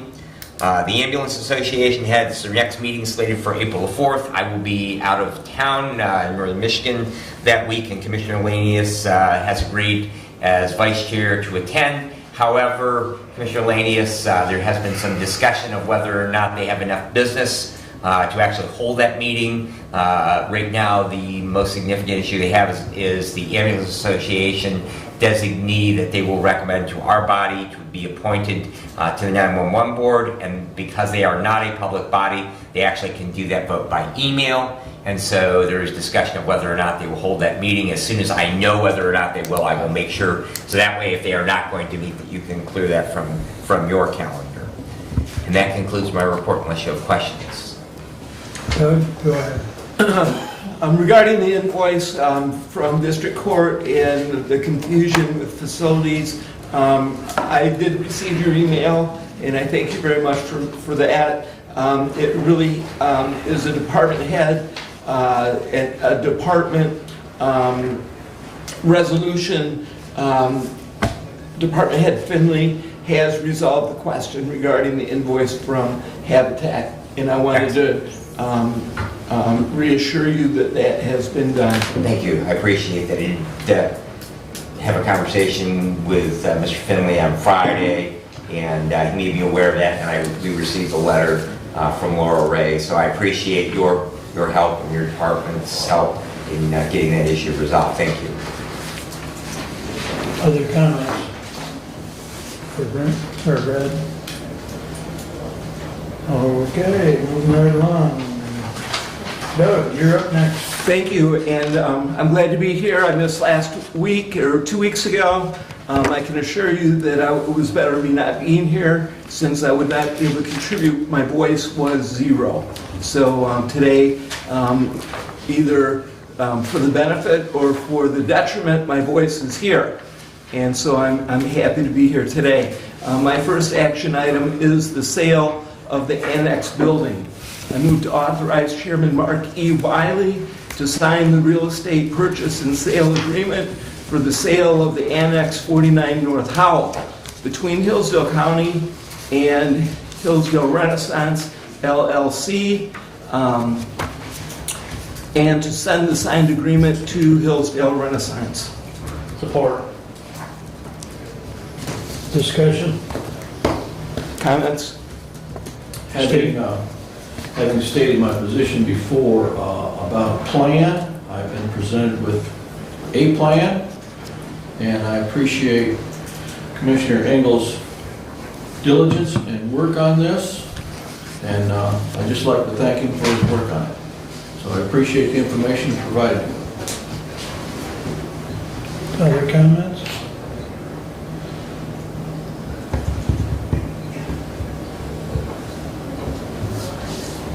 I'll take a roll call on the motion, please. Commissioner Wiley? No. Commissioner Benzing? No. Commissioner Leininger? Yes. Commissioner Ingles? Yes. Commissioner Lanius? Yes. Passes 3-2.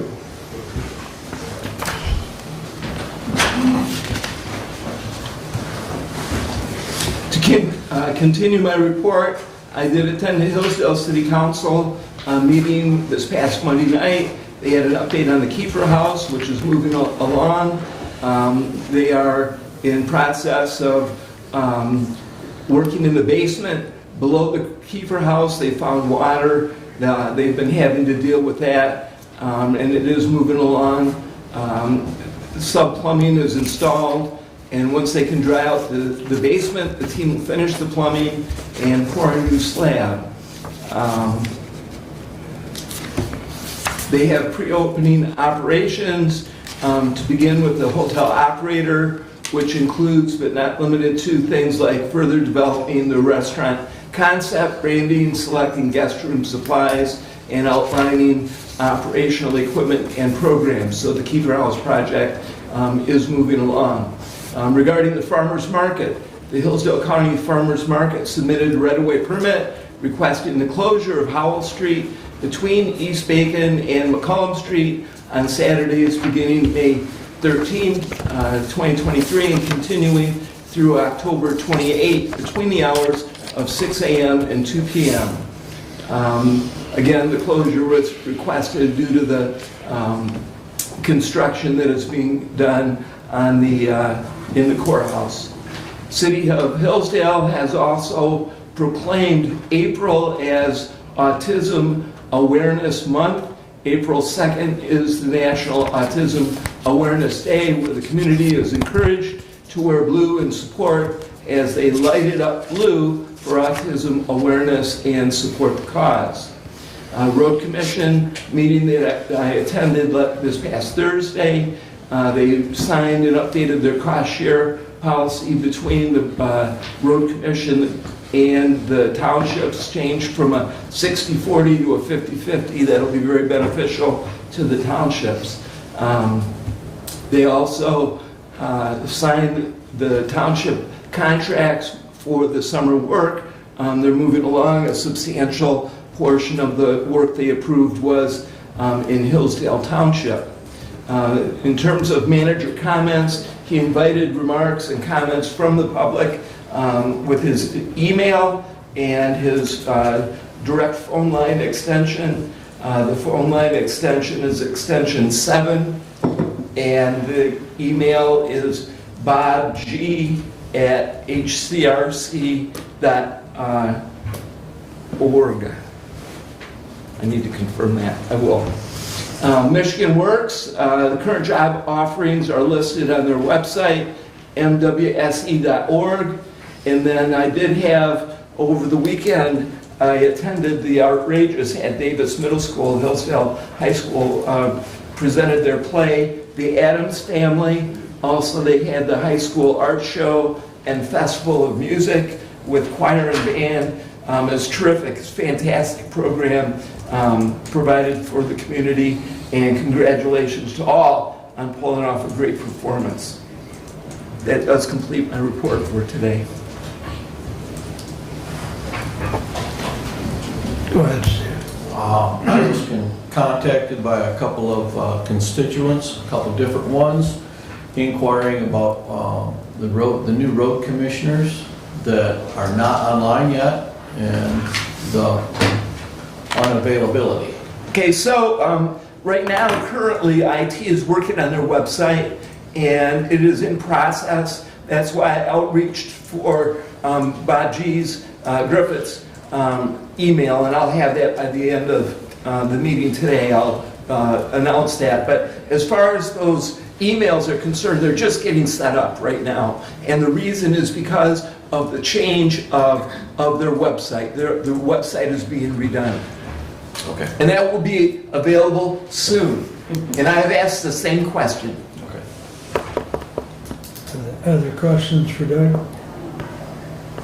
I would just add that it has always been a challenge that the road commissioners, whom are elected officials, and you most certainly can find that information if you're willing to dig for it, but I will just add that I find it rather challenging that in 2023 that we cannot have that contact information on a front-facing public website hosted by the Hillsdale County Road Commission with the contact information, whether it is a telephone number or an email address. And I thank you, Commissioner Ingalls, for your efforts in seeing that that moves forward, and I would hope that you would pass along our encouragement that that happen in a rapid, timely manner. Thank you. Yes, on a regular basis. And Bob G., for those that would like to write this down, Bob Griffiths is the road commission manager. His email is bobg@hillsdalecrc.org. His direct line phone number is 517-437-4458, extension number 7. Okay. Any other questions or comments for Doug?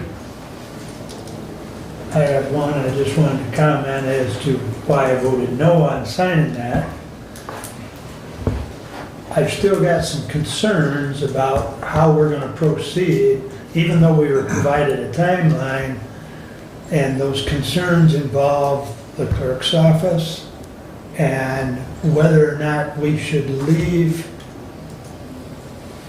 probate and circuit where they're at and look at moving district court to that location, which really wasn't within that table. So that's my reasoning for voting no, because we need to explore that, and not just the clerk's office so much, but also the impact to the downtown area. If we take all that activity that is normally in the downtown and move it out of the downtown area, what that does to our local businesses. So I'm a little concerned about that whole picture. And I can assure you, Chairman, that those are equal concerns with me. And I remember as a former council person that the discussion of moving the courts 20 plus years ago was one of the topics of discussion that I was part of. And the concern, and it still is the concern, of what we are doing to our downtown, that it seems to me, and I was sure that you would concur, that we're spending $8, $12, $10 million on our historic courthouse that will be a viable center of our downtown. Right. And historically in the past, the conversation was to move the courts completely out of the downtown. This is not where we're headed. Right. And in terms of what option and where we end up, that is something that we are discussing and working on. There's been many possibilities that have been discussed. Always the first on the list is what to do with the annex. Yeah. And that is the stopper. We either keep the annex or we sell it. And by authorizing you to sign the document, that's not the sale yet. Right. It's got to get sent. Yep. We don't know. It has been rubbed up and massaged in a fashion for Hillsdale County, and we'll see where it transpires. But the first next step is what we've done today. So Understand. your concerns are my concerns too. Appreciate it. All right. Moving right along. Brent, you're up next. Okay, I'm gonna leave the health department stuff to Commissioner Lanius, anytime he was there, we'll let him, as well, we'll let him make that report. The one action item is, we had underneath the agenda as well today, is discussion on drain maintenance employees. And we had a motion at our last meeting that failed 2-2 to allow the drain commissioner to hire drain maintenance employees at $25 an hour. In additional conversation, I truly think this is necessary for the drain maintenance employees, that we need to get staff out there. And so I would move to allow the drain commissioner to hire drain maintenance employees at a starting wage of $25 per hour that will be revised with the completion of the wage and classification compensation study later this year. I'll support that with a friendly amendment. If you recall in the discussion, and I think it was a professional managerial scale, it was 25-21, so that we can actually put them on a scale for right now. I apologize, yes, I do remember that. That was the professional managerial, I think, level 6, year 2. Do you have that with you, Matt? Level 8, year 1. Level 8, year 1. 25, 21 an hour. Okay. So, and with that friendly amendment, I'll support that. And I appreciate the drain commissioner and his deputy being here, you know, in addition to talking about this, but also hearing from Eagle on the water use issues from down in Ohio. I've got a couple of questions for the drain commissioner, if we can, in regards to this. In regards to a couple of petition projects that are currently either in the process or are coming. Sure. Point of order, though, we got a motion on the floor. But Is this germane to it? It is germane to that. All right, thank you. Okay. Thank you. You currently don't have any drain maintenance employees. Are you able to complete those commissions, or the petition project that's been approved and potentially the other petition project that's coming in without that staff yourself? Yes, petition projects, when the process has gone through and there's actually going to be a project, the work is subcontracted out because of the large scale of the projects. However, with no staff, it makes it a little more difficult for the preliminary studies and work that needs to be done for the process of the petition. Typically, some of the inspections could be done through our office. With our current staff situation, we'll have to rely on engineers more to help perform those studies in preparation for the hearings, board of determination hearings for those processes. So that cost is greater than to the taxpayers in that district? Yes. Because of that? So we're still back to the point that we were talking about, was that contracting out or the lack of employees ends up costing the assessment district more money. Yeah, and just for clarification, the primary concern from our department is the maintenance program. Petitions are handled differently, and we don't typically see a lot of petition work. Maybe we're averaging about one a year.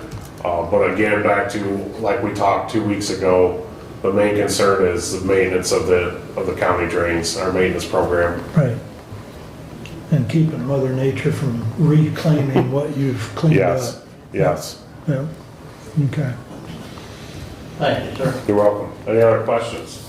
Doug? Last year you did 50 drains, if I remember correctly, and that was down from the 70 that you typically do when you have full staff. Yes. Do you think that you're on track for 50 drains again this year if staffing remains as it is with the two, Rob and Matt, out there doing the work? So there becomes a point where, you know, moving forward, if we can't find employees, we really have two choices. Continue as we are with just Rob and I trying to work in as much maintenance work as possible while also carrying the duties as drain commissioner deputy, or subcontract work out. So that's a hard question to answer. If, you know, I've began the process of obtaining contractors. There's an application that needs to be filled out by the contractor to make sure that they meet the requirements necessary to do maintenance work for us. But it's unclear how much contractors will be able to do for us and how much we could do. So hopefully that the amount of drains we're able to work on this year goes up considerably. Because we're in a decline right now. We're getting further and further behind with the lack of staff that we have to keep up with the maintenance work. Further comments or questions? We will roll call this one. Commissioner Benzing? No. Commissioner Leininger? Yes. Commissioner Ingalls? No. Commissioner Lanius? No. Commissioner Wiley? Yes. And it appears it fails 3-2. Thank you. Thank you, board. Moving on, in regard to the drain, I do know that the drain commission will be receiving, or maybe they have already received, a petition from the village of Waldron to evaluate additional work to be done to a drain that is in the village of Waldron. Petition projects on existing drains can be submitted either by property owners that are affected by that drain or by a municipality that drain lies in. And so the village of Waldron at their meeting this month passed a resolution authorizing the village president to sign that petition to the drain commissioner's office to look at some of that additional work. As many of you all should have received an email from Derek yesterday notifying you that he has filled the staff position in his office. So we've got an additional staff person hired there in the finance director's office. The equalization department is continuing to work on the reports from the board of reviews that were held across the county here earlier this month, getting those compiled, and we'll start the equalization process here at the county level at our first meeting in April, which is a statutory requirement that we can conduct that at that point in time. Mr. Wheeler was unable to get the assistant assessor position filled, and so he has reposted that for a clerk description and deputy description analysis position there in his office, and so continuing to work at getting that position filled. And that was the plan that he had brought forward to us previously. Attempt to fill the assessor position.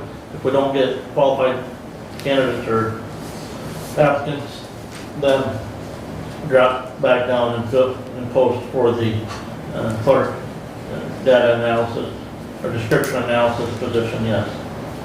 So, reached to our agency on aging meeting last week. We're informed that the agency has sold the building that they had been occupying, and are occupying, but will be moving out of and into their new building here later this year. The original plan was they hope to be moved into the new building the end of April. That's been delayed a little bit, so now we're looking at the middle of May for the move into the new building. but that building is progressing, progressing so much that, they're working on finishing up the exterior excavation around the building, getting ready to lay that asphalt for that parking lot around the building. The agency did receive a letter from agency council regarding board membership. A copy of that letter was emailed to Chairman Wiley this morning, and that will be shared with the rest of the board. That letter came from a firm that Hillsdale County routinely uses, and the legal counsel advised against having a board member on Region 2 Area Agency on Aging who also serves as a board member on Hillsdale County Senior Services Center, as well as many other agents, because of the conflict of interest that creates, because of the funding that comes from Region 2 Area Agency on Aging to the Senior Center. So it'll be something that we need to address in the appointment that we'll make to the Region 2 Area Agency on Aging to begin May 1st, as my current appointment expires April 30th. So we can address that moving forward next month.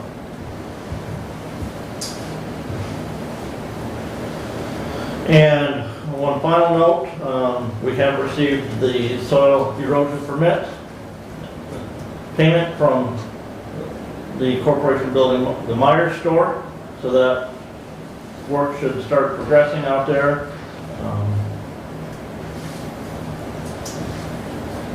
Do you know anything about how much dirt they're gonna move or what? Because that's pretty roly-poly. Yeah, I don't know the exact amount of dirt that they're moving. I'm sure that there's a calculation in their formula for that. I'm not sure where they're going to put all the dirt that they're moving. One of the questions that I have asked the building inspection office and have been informed that there's a wetland area towards the northwest section of that property. Yeah. And they're staying completely out of that wetland area. Okay. Which I'm glad to hear. I'm glad to hear that they can't go in and destroy that wetland and remediate it someplace else, because if it was... Well, that's what the airport did. They remediated it and basically created another wetland somewhere else. But yeah, So, What's that? we saw the result. Yeah, exactly. But right, I'm not sure exactly where their intended area is for all of that overburden that they're going to have to move, but there's a lot. Yeah. Okay. Well, I did see they're saving the barn, or somebody locally is saving the barn. Well, they're going to, they're donating, I think, part of the wood to the historical Right. society, so. Yeah, the mural with the mail pouch ad will be received by the Hillsdale County Historical Society, and it is my understanding that the rest of the barn will be repurposed. So all of the materials to that will be salvaged. That soil erosion permit income was a little bit less than what had originally been talked about with the corporation, because they revised their anticipated timeline from when they were breaking ground to when they were completing, which then reduced that permit fee, but been assured by the building inspection office that if it takes longer to build, they'll send a bill for the additional time. Yep. Okay. Anything else?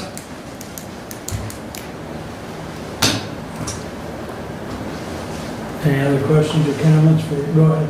And Commissioner Leininger, I don't know if you will know this number, but can you share possibly what our total drains at large that Hillsdale County pays? Because I think that is germane to our discussion in regards to if the cost to a landowner goes up, since Hillsdale County does write a fairly significant check to the Drain Commission for drains at large, what that dollar amount might be. I don't have the exact figure right now, and that figure is going to change year to year based on the amount of maintenance work yes. and other work that is done by the Drain Commission. I don't remember if that's in the October report that's filed with the Board of Commissioners or in the report that we just received here in February, but I would have to look at that and get that figure for you for the last couple of years. So, thank you. And I just wanted to share that landowners, if we have to hire outside contractors in order to get drain maintenance work done, that yes, the cost may go up to them, but the cost to Hillsdale County, ultimately, which is cost to taxpayers, however, that it does have budget impacts if our cost goes up on those drains at large, so we do have skin in the game to minimize those costs that the Drain Commission does expend year to year on the maintenance of those drains.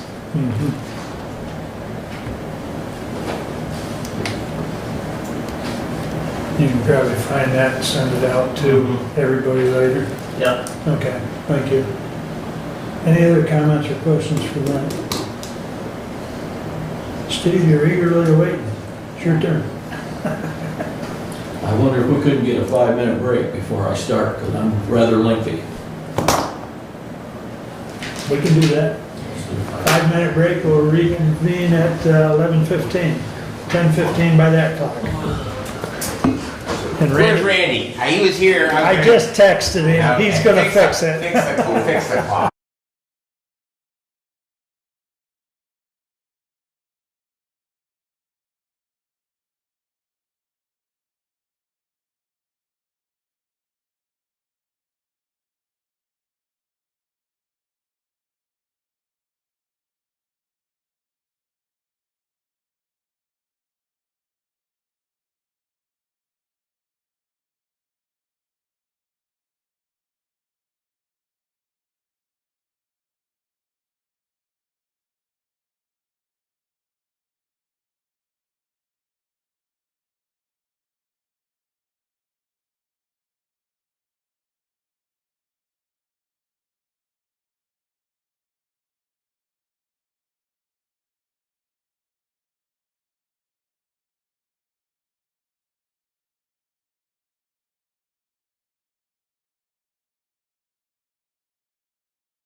We will resume activity here. I'll let Abe get seated, and then you can take off, Steve. With your report, that is. That's good, good look back, I don't believe it. All righty. Okay, this is a little lengthy here, but I had a meeting at Jonesville City Council. They're doing pretty well over there. They sworn in a new officer for the village police. They are continuing the cleanup from the ice storm. And one of the water filters at the water treatment plant has now been maintenance and serviced and back in line. To my knowledge, it's online now. It's supposed to be within the last week.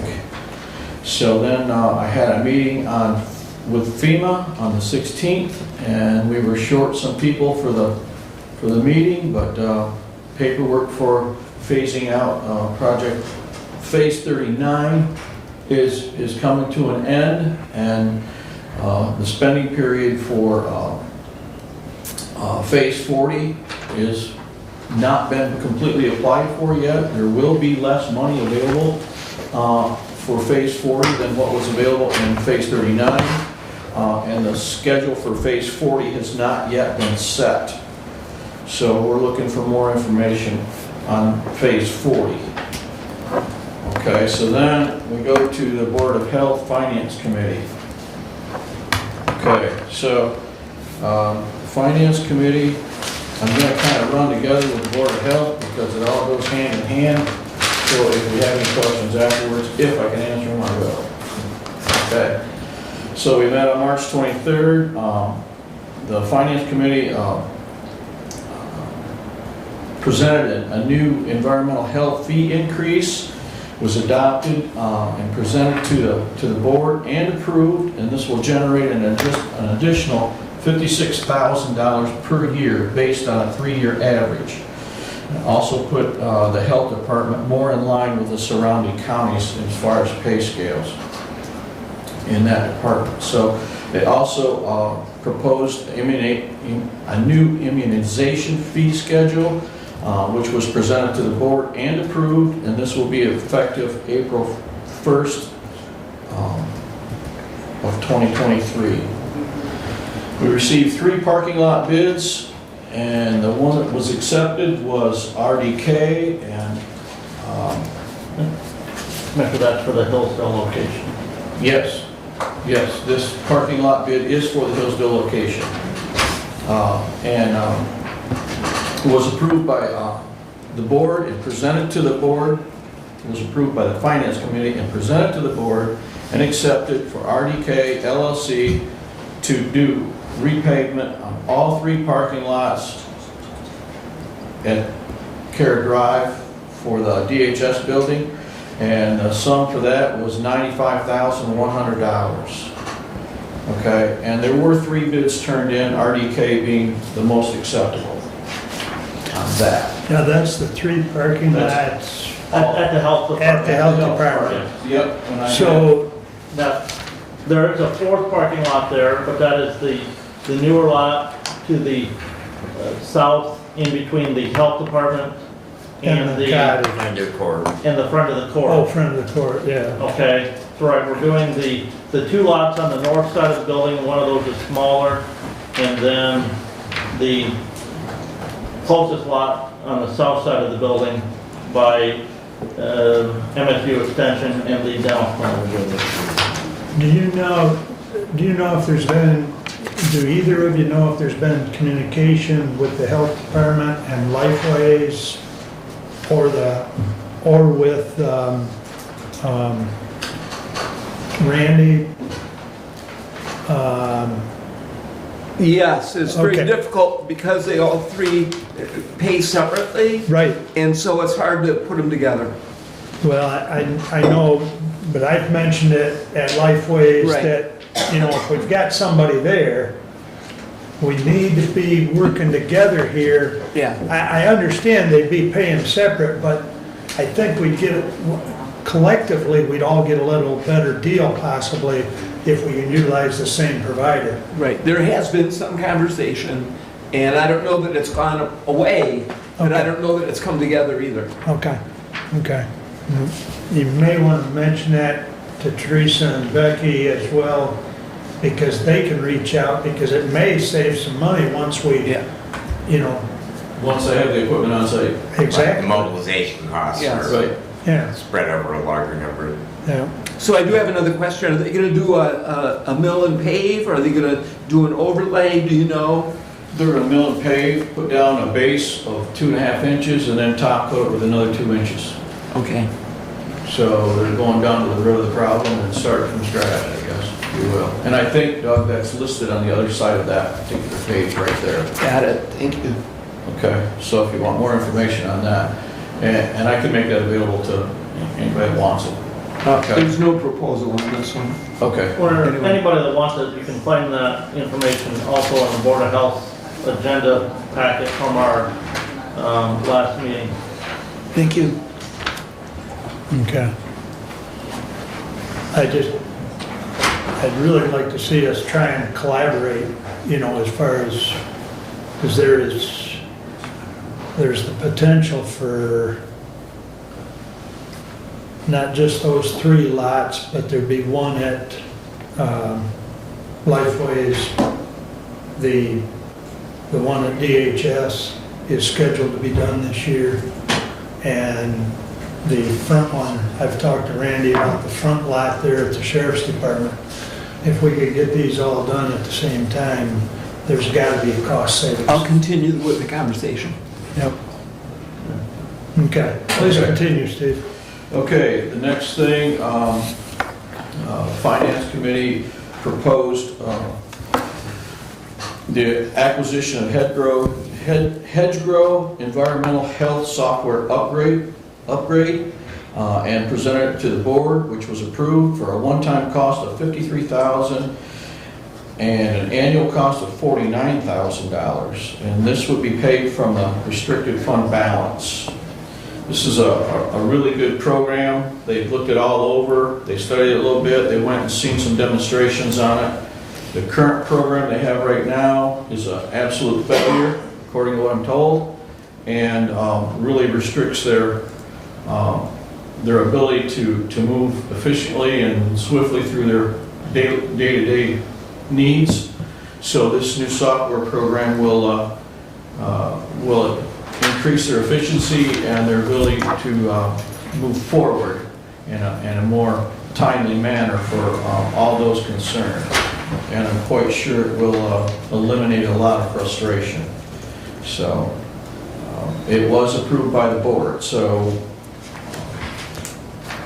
we're getting some new software.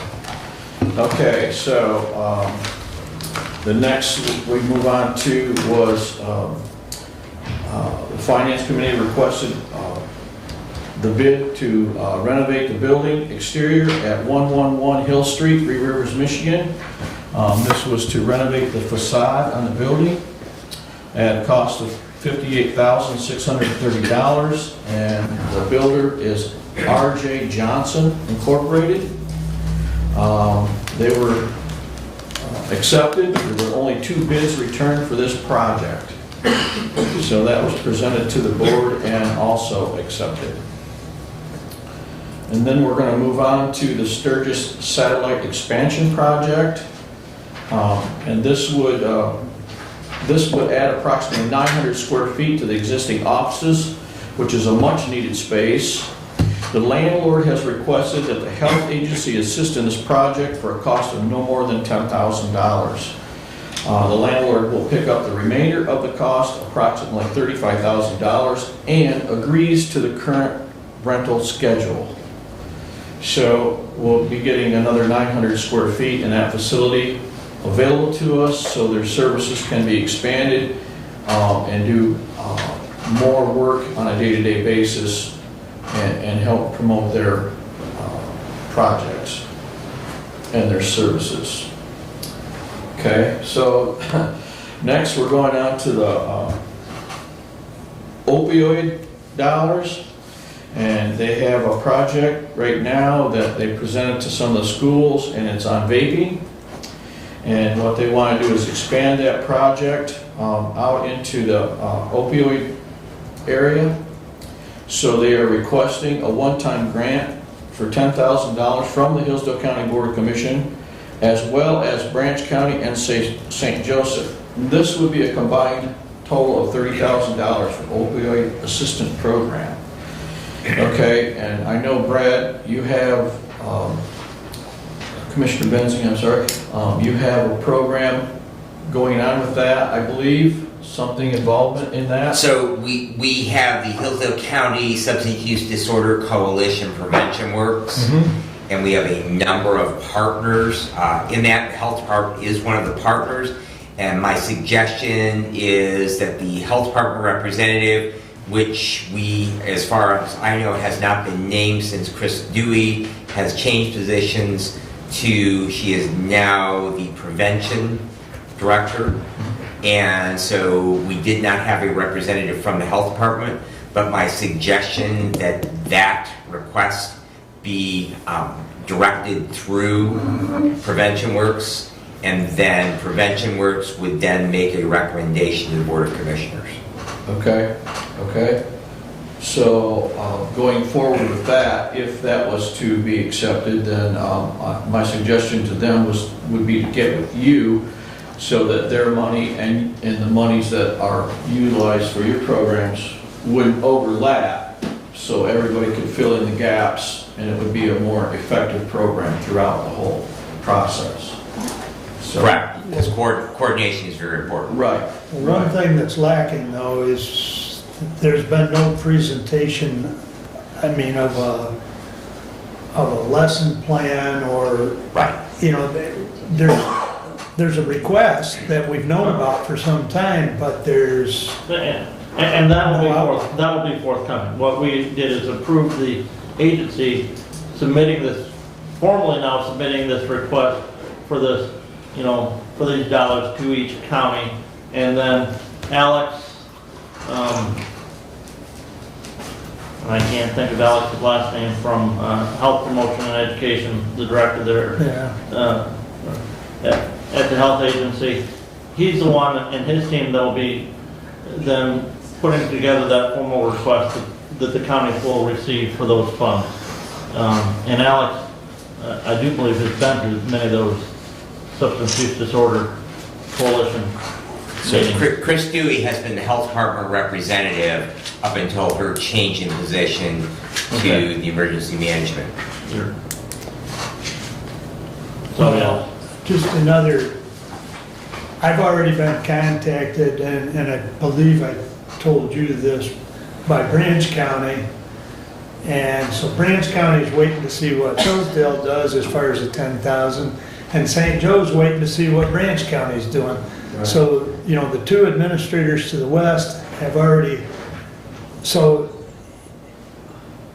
nobody's going to do anything until we see the lesson plan, or, you know, number one, it's fine to put the request out there, but we've got to see what this looks like, you know, and it's my understanding they're generating that now. And certainly it would come to the board. I mean, it's not, correct, yes. you know, but I think what I'm saying is each one of the counties is kind of jockeying right now to say, well, if you do it, we'll do it, type of thing. And it's not that it's a bad idea. It's just that collectively we've got to do it together. Yeah, all three counties will have to be involved or the money won't be available. Exactly. There won't be enough money to Exactly. continue the project. And I guess my other comment would be is all three counties are going to have a money stream. And is this projected to be a one-year program, a two-year program? Is it going to be an annual request? You know, that's the other question I have, because we don't want to do something just for 1 year, at least in my opinion, to make an impact. But, Brent? The presentation was made that this is a one-time request to the county. Yeah. For the Health Promotion and Education Department at the health agency then to put together a video course program very similar to their vaping program that has been developed and implemented in many of the schools across the Tri-County area, that you can go on your computer or iPad or whatever, and even watch that video presentation that was developed and done by the health agency. And in essence, this money would be providing the funds for the agency to develop that same type of program or presentation Right. geared towards youth on the opioid issue.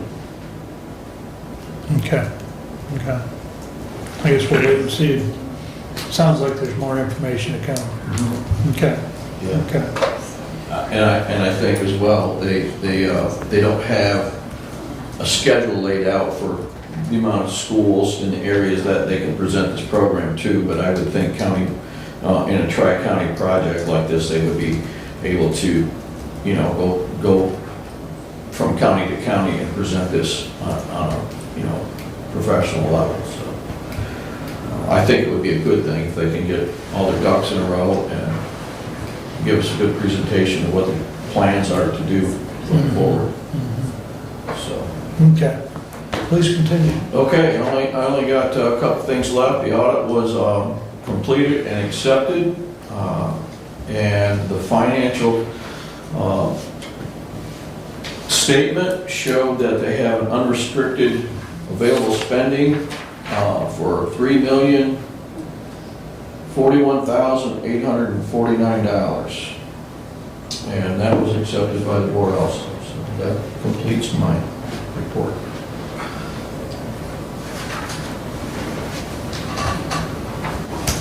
Any questions or comments? Doug? I do have a question on your FEMA report. You talk about phases 39, 40. I don't know what that means. This is new to me in that area, so I'm not the guy to ask about that. The FEMA money is ARPA money that was supplied to the counties, right? If I'm not mistaken, and I don't know, but I think it was per capita, if I'm not mistaken, on how much was allotted to each county. So it's an annual assignment of monetary value, and it'll be less for... So it sounds like it's been the process of the allocation. Yeah, and I think what they're doing now, from what I gathered from the meeting, and again, I'm new at this, anybody can correct me if I'm wrong, but I think that's a progressively declining amount of money from county to county as ARPA funds and the federal government are concerned, winding that program down. These are not ARPA funds because the phase program has been doing that long before. Okay. Okay. Phase 39, phase 40, that's a 6-month window, an annual window when Federal Emergency Management Agency has those funds allocated to it, that it then allocates out to numerous different areas of the country. And so this is phase 39 is the one that we had received funding that's being expended. Phase 40 is the next round of funding that's coming in that, and they said that it's, I think what, about an 18,000? Yeah. $18,000 worth of funding. Thank you. Mr. Chair, and I just might add to that. So it may have changed, but in my previous role as Human Services Chair, those FEMA dollars, there is a local committee that disperses them. Those funds are for food resources, which generally go to our local food pantries, and then there is an emergency shelter component, which I believe Domestic Harmony has been the recipient for that emergency shelter component in the past.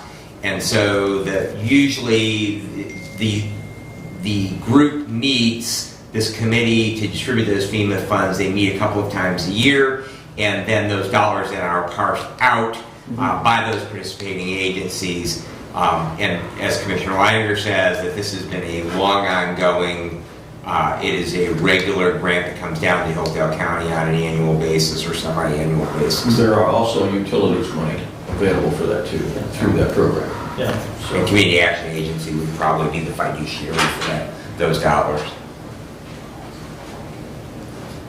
And I think, wasn't there an application process as far as from the different entities? Yeah, those entities have to submit a grant application, as to their intended use of those funds, and then the committee which is made up of many of those human service partners within the county, review those and then approve or divide the dollars up as best as can be to meet the need that was outlined in those grant applications. Many times the requested funds far exceed the available resources. Yep. Okay. Sounds like you've been busy. And I have a senior center meeting this afternoon at 3, so. Okay. Any other comments for Steve? All right. First thing I want to talk about is the MAC Legislative Conference. You should have all received notification on that it's April 24th, 26th, through the 26th. The 24th, for any of us that have gone in the past, is usually late in the day, and it's usually,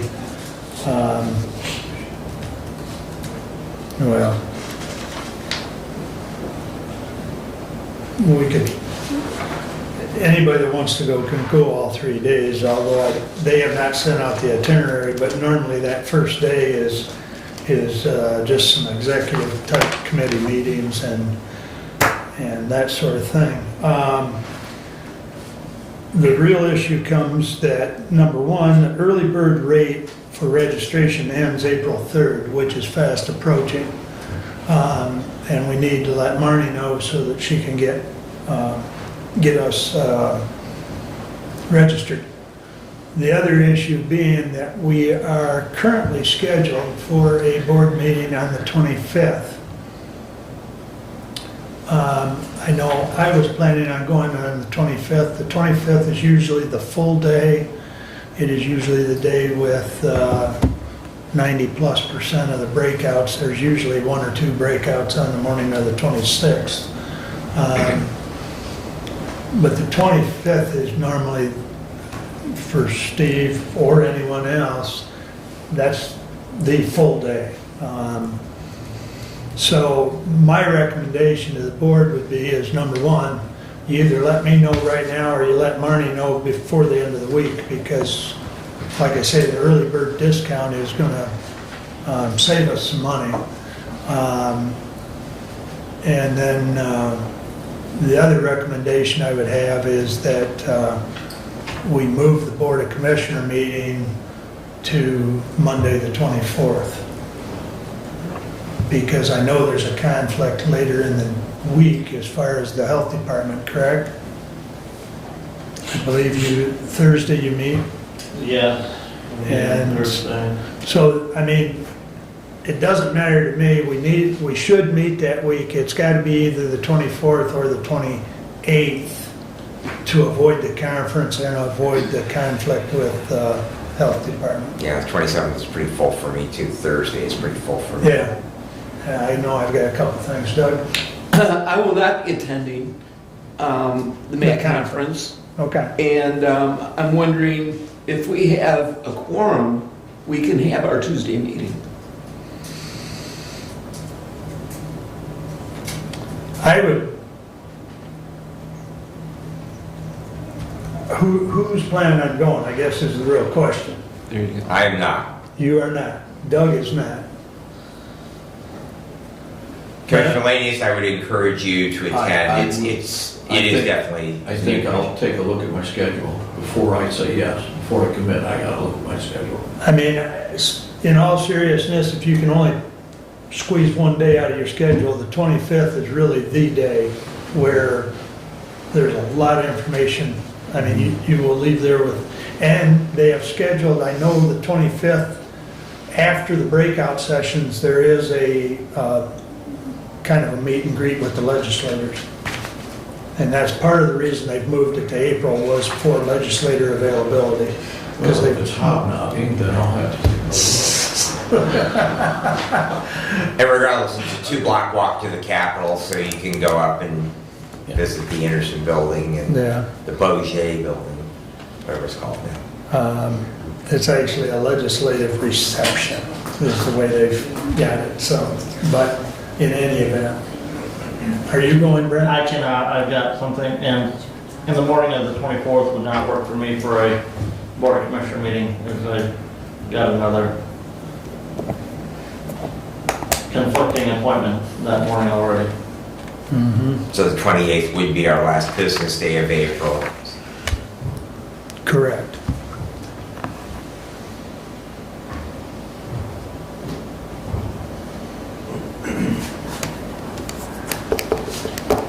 So what's Riley? it? Yes. Just so you Stephanie. know, I got information from my bond attorneys. They want to have approval for the bonding on the 25th, but if I have to do it later, I guess it's later, but there's a timeline for that as well. That's I the do have- delinquent tax. Yes. Thank you. I just got information on it yesterday. So, Commissioner Riley, we might want to consider if we are going to hold it on the 28th, because that is department heads, normally that last Friday. So we might want to consider delaying our start time until 10 a.m. on the 28th if we were to move to the 28th.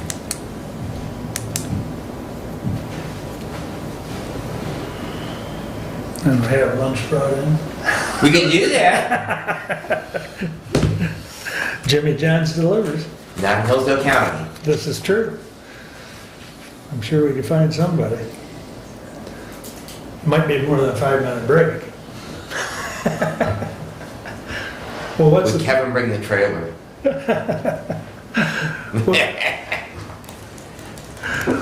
what's the pleasure? Well, if there's gonna be three of us here, my question, and I don't know the answer to it, if we don't have the information, all the information for that equalization report to be approved on the 11th, what's the,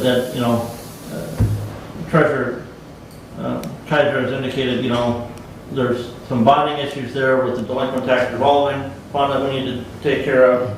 I would want to confirm the deadline requirement for that equalization report to be finished, and it is the 28th of April too late, or does it, if we can't get that completed on the 11th, do we have to, move that, the final approval of that to the next meeting? What is the deadline for that? And that I don't know. I don't know if the treasurer knows, or if we would have to walk down to the equalization office to find that information out from Director Wheeler.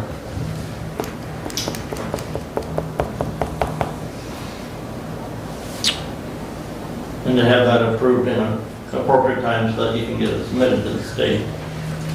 Well, we can certainly readdress the question of the meeting date on the 11th, because we'll have more information. Correct. Yes. And that And would it be sounds like adequate Steve and I are the only ones that need to let Marnie know so she can get us registered. time- And that would be adequate time Yep. to comply with the Open Meetings Act for a change in a regularly scheduled meeting. Correct. Correct. Okay.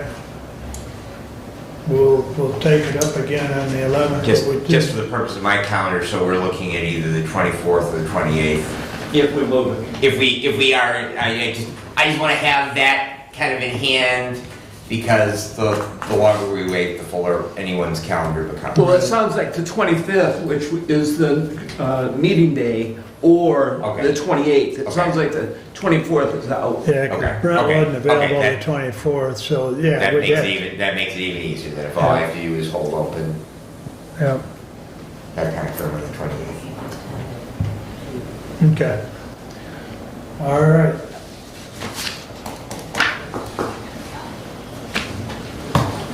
Anyways, I just go on Tuesday. I went to the Hope for Developmental Disabilities Board of Directors meeting last night, which is a SPARK program and servicing some of our physically as well as mentally challenged youth. They've got, 50 total participants in February were 50. They have 59 participants in March, And then some of their other programs, like their cooking classes, they had 104 participants. Art class, they had 100 participants. So the photography classes, it was interesting, they were talking, they got 48 participants, and they're actually putting together a calendar, and so they're taking pictures month by month, and that calendar will come out in 2024 with the pictures that they've taken month by month here in 23. So kind of an interesting project for those kids. But that was interesting, and they are working with Lifeways, and Lifeways is working with them as far as appropriation out of the millage to help that program. So I will probably be attending those meetings more regularly. And the county medical care and VHS meetings were last week.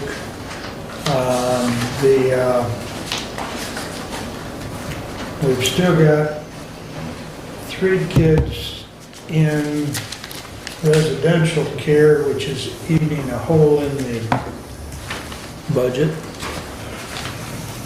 as far as the DHS child care part. Somewhere here.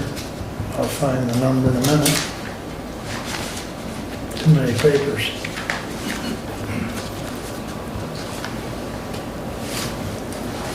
We're actually down a little bit on foster care as far as youth in foster care. We're down to 102 total cases, which is down from 115 at this same time last year.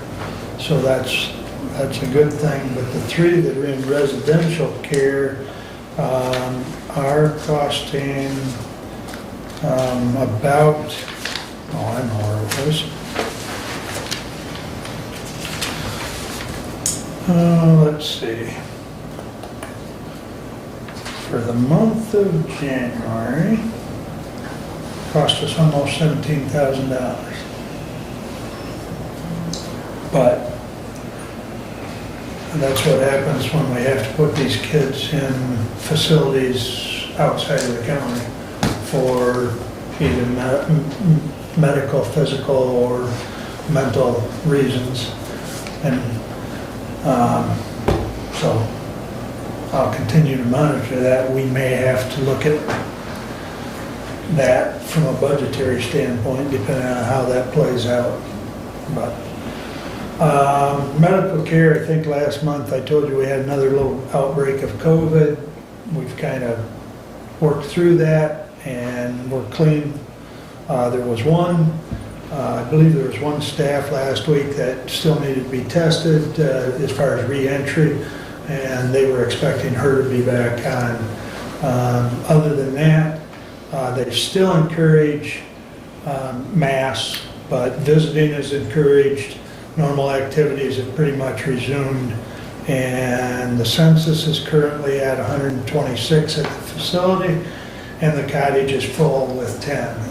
So, and that'd be that. And I believe that's all I have for you today, unless you have a question or two. All right. With that, I believe that brings us back up to public comment. Anyone wish to address the board at this time? Letter. Laura, you're first then. We've got a couple gentlemen there. How's that? Thank you. Good morning, everyone. I just did want to express some concern about the sale of the annex building. It does appear to be premature. I know there has been some talk about accommodating us out of the DHHS building. I have not seen the plan. It wasn't attached as correspondence, so I obviously am not in a position to evaluate it. I do hope that the judges will have some input into it as to their needs, and also that someone like Nathan Hall will be consulted as well. So my 2 cents on that. Also, just briefly, separately, District Court is also going to be pursuing another domestic violence court grant. It's called Improving Criminal Justice Responses. We've submitted one in the hopes of starting a domestic violence court, but it hasn't been, we haven't received a response from it yet, so we'll submit another, obviously, with full disclosure that this, we've submitted the first one, and I don't believe there is a match on it. If there is, we will certainly follow the procedure. Thank you. Thank you, Laura, and assure you, we won't make district court homeless.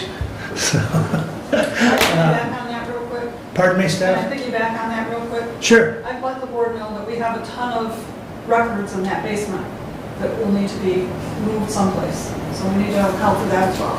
Okay, thank you. Sir? Tell you're the up. press, so I just like to thank the commissioners for being concerned and allowing Eagle to put on his SOAP presentation there. And I encourage you to follow Williams County Alliance, because there's a committee of about 30 concerned people from 3 states there. And we're doing the battle on that aquifer, and any intel you could give us, we'd appreciate it. Thank you. Thank you. Hey, Mark. How are you? Good. Good. Joe Mason from Pittsburgh Township. I've talked to you guys once before. But I watch you guys all the time. I had to come in here. I'm supposed to be at the barn right now, cleaning out horse stalls. I'm probably going to be in trouble for coming in here. But a couple of things I really want to touch on. The last couple meetings, there's been people from the public. One meeting, and Brad said something at the end saying that there's no rumor, he hasn't heard anything. And when this meeting about the court, a drug court might be in jeopardy, or these programs. I don't know, that's what the individual this morning was saying during public meeting, and that lady, the last meeting said something. I don't know if there's a rumor out there or not. I'm not part of drug court, but it's such a beneficial thing to this community. You guys all know my story. I've been on the law enforcement side, but I've also been on the bad side. And now I'm lucky I'm back to normal. But these programs, I'm part of the veterans program, should be done here shortly. These programs are good for our community. A few meetings ago, and I can't remember which commissioner said it, but couldn't believe that our jail system, that Hillsdale County has enough for 75 criminals or 85 criminals in our court, bad criminals. Listen, if you look at the FBI website of the most dangerous communities, and they go by population, they go by the population. I know Hillsdale County is a small population, but we are at the bottom of being, or at the top of being one of the most dangerous counties by population. I know we only got 8,000, 9,000 people in this county, I'm not for sure. And you can't really compare us to Chicago or Detroit or Jackson. They call it Detroit now. But we have an issue here. And I really think that the community needs to do a better job and support our law enforcement, support our judges. These judges are remarkable. They saved my life. But look what they're doing. They've got these drug programs going, they got the veterans program. I just heard Lori talk about applying for a grant for domestic violence, which is huge in this area. They're doing their part. But we as citizens and you guys as our commissioners, we need to support them. And you guys got the power of the pen, power of the check. Support their budgets. It is sad to see that if we have high crime in our county by drugs, which we saw the doctor say earlier, how many of those deaths are drug related? That's sad. That's really sad. I know I'm running out of time. But we need to be more supportive. And if you don't understand how important it is, educate yourself before you make a comment about it. Or if you see somebody saying something out there that might be hearing about a rumor, they come to you. Brad, you did an awesome job last week by saying, hey, I haven't heard nothing. I'm over this area. But if there's any private conversations going on, bring it out in the open, because obviously people are hearing this. I hope there's not no private conversations that are going on. But I think the sheriff's department needs a bigger budget. I think the courts need to have a building. I wish I was a billionaire. I wish I would have won that lottery. I would have bought you guys a justice center with a new jail on it. Donated $130 million. But it didn't. Sorry. But that's all I got. Appreciate it, Joe. Thank you. Mark? I see you raised your hand. I have 3 items. Mark Nichols, Adams Township. The first is perhaps a little tongue-in-cheek. Said, listen to all that goes on here, there's a lot of fires. And sometimes I think maybe we don't need a bigger fire department, more firefighters, more trucks. What we might need is a small, brave fire department with no brakes on their truck. And you get with me if you don't know what I'm talking about. A little bit tongue-in-cheek. Second is the flag. I see is half-staff, again, out front. Pretty sure that's for the shooting in Tennessee. I would challenge you to look at the flag code, look at the authority of the president and the governor by the flag code, and see if they really have that authority. And in fact, if I caught it on the news right, it wasn't a mandate by the governor, but a suggestion. And I don't even know if we really qualify here if the state has that authority. I think they do when it's applicable by the flag code. But I would challenge you because that flag goes half-staff a lot. And in this particular instance, I know there's people on this board that would probably agree with me that they are using this to raise people's awareness to shootings, and I don't mean to belittle them. Our hearts go out to those that are suffering at this time, but the left always uses this to try to get more gun control. Always. So consider that when you put that flag half-staff, whether you really ought to be doing it or not. Last but not least, I'm here on behalf of Clerk Stephanie Scott, inviting you to a town hall style meeting. It is arranged, paid for, and presented by Clerk Stephanie Scott of the Adams Township Board this Saturday, April 1st at 10 a.m., being held at the Adams Township Hall, 5675 Knowles Road, North Adams. As a disclaimer, this is not, and I repeat, is not a function or meeting of the Adams Township governmental elected officials in their elected official capacities. This is private, but invited, open to the public, more or less. Clerk Scott is titling this presentation, Truth with Proof, the Ongoing Election Saga. The presentation will cover the timeline of events and facts pertaining to the believed unlawful stripping of duties of a constitutionally elected official. It will also include topic regarding the state and county's overreach of power as it pertains to past and ongoing election-related functions that should be under the purview of the duly elected clerk of Adams Township, Stephanie Scott. Again, this presentation is this coming Saturday, April 1st, 10 a.m. at the Adams Township Hall, 5675 Knowles Road. That's approximately a half-mile north of the main intersection in North Adams. It's just south of our main cemetery. You, the audience, and the viewing audience online are invited to attend. Thank you. Thank you, Mark. Anyone else wish to address the board?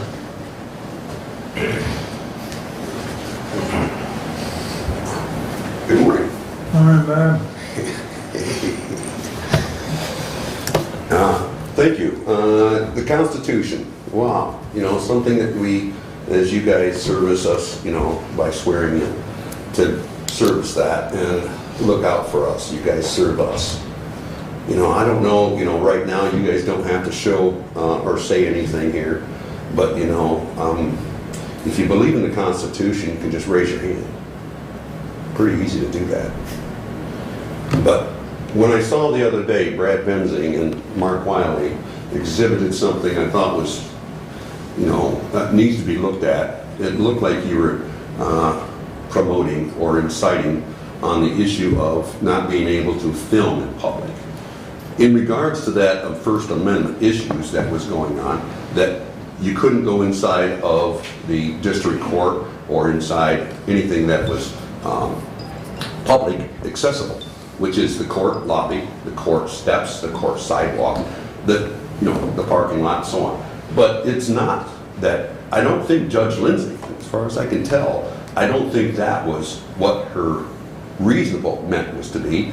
But I think you guys kind of push that into where it's a possibility anybody with a camera to go in there and wanting to record their phone, which they can do under the Supreme Court in 2018. That came down as the memo on, and you can look on, I think it's poster 7. So there's a lot of things that you can find out about, and I just don't want it to be instigated that, you know, the sheriff's department or someone, you're going to test our rights by taking them away. The more you're doing it, the more it's going to be. I really was going to come up here and just talk the way that we have that meeting, I believe that Stephanie Scott is putting on.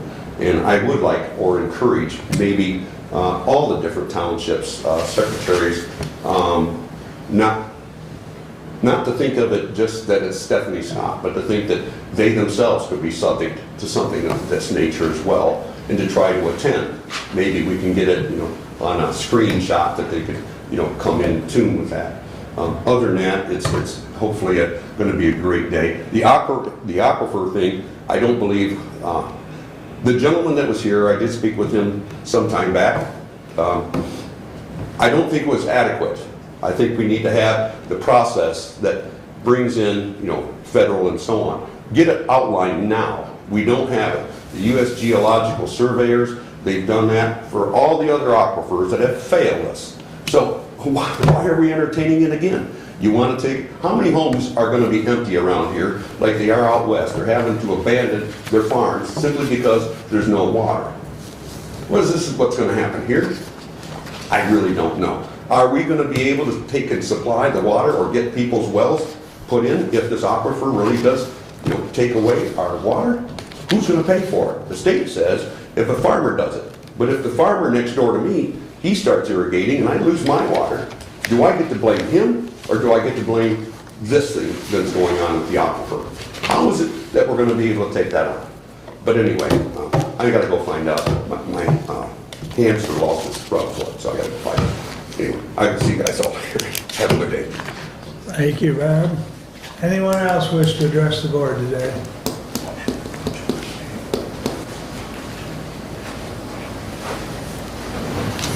My name is Jack. I didn't hear the vote or how it went on Mr. Wiley signing the realty thing. I didn't hear what that went. My other question is, I wondered if that building was actually put up for sale or put out there publicly for sale so other people could look at it and possibly bid on it or whatever. I mean, I would think that would be the thing to do rather than taking an offer from somebody to approach the board. I mean, there must be interest for it, or they wouldn't be here looking at it, so thank you. Thank you, Jack. Any other question or comment? All right, additional business, Brent? I just, in response to Commissioner Benzing's question earlier, in the recess, I was able to get a copy from the Drainage Commissioner's office of the county assessment at large. This is data that comes to the county in October of every year in the drain assessment report. This was from last year's report, and you can see the county at large assessments going back to 2014. The most recent year is broken out there as to how much of that county assessment at large was a petition project and how much was maintenance work that was then assessed to the county for that drain work. And follow up to to Jack's question there, it was publicly voted on many months ago by this body to have the facilities director advertise the annex building for sale, and we have actually had received, I do believe, 2 offers on that from 2 different entities. One has since pulled out, and so we have the final offer here from Hillsdale Renaissance LLC. And previous boards have shown that building, and it has been listed as well. So there's absolutely been plenty of opportunity for interested people to throw their hat in the ring. And we also did get some realtor to give us a valuation of that building as well. So we did have, based on a competitive market analysis, what the value of it was. All correct. Steve? Good. Doug? I'm set, thank you. Brad? Thank you very much. Mr. Mason, just in response, thank you for your comments. Thank you for being a positive example of the outcomes from our programs. I continue to support them. And in what we did today with our community corrections program, we in fact expanded significantly the role of those treatment process as people move through the court system, the criminal court system within the county. And so I would encourage you to follow the progress of that.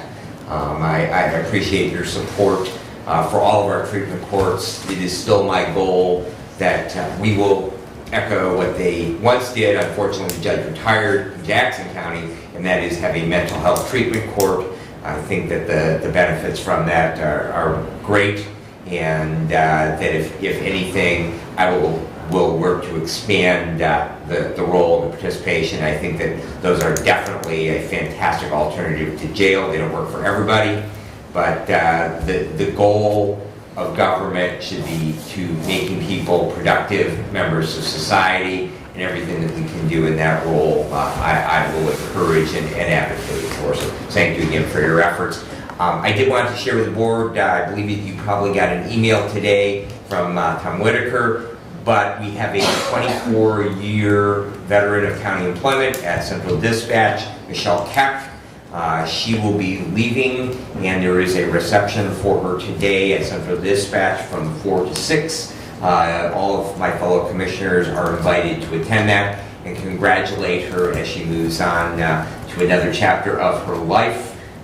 She has been with Central, I think, as long as we've had Central Dispatch, and she is to be commended and thanked for her 24 years of service to our county. And then the last item that I have is I did receive word this morning that our AEDs are on the way, and we should have them by the end of the week. So the next time, hopefully by next week, if you are in our building, that our AED cabinets will actually have AEDs in them. Doug, I do have something, yes. Sure. At the last road commission meeting, Mike Carney was absent due to health. He did have a stroke, was in the hospital. I wanted to let you know, and please do keep Mike and his family in your thoughts. Very good. Anything else, Brad? Nope, that's it. Thank you. I think Jack had asked, as well as the vote on the sale, or it was a 3-2. Brad and I both voted no for probably different reasons, but we're working through that process as far as what the next step is, as Doug would say. Yes, and I'm very active in that process. So, and then the other thing, there was some discussion and a comment that I allowed from one of the citizens as far as the Ohio EPA's approval of, or non-approval of the discharge permit. And Ashley Ward, I shot her a message, and she basically confirmed what the lady said, that Aqua Bounty had not submitted everything. And that's exactly what Ashley said, that Ohio EPA is still waiting on more documentation. So that discharge permit has not been approved. So that's all I have. If there's nothing further, we stand adjourned.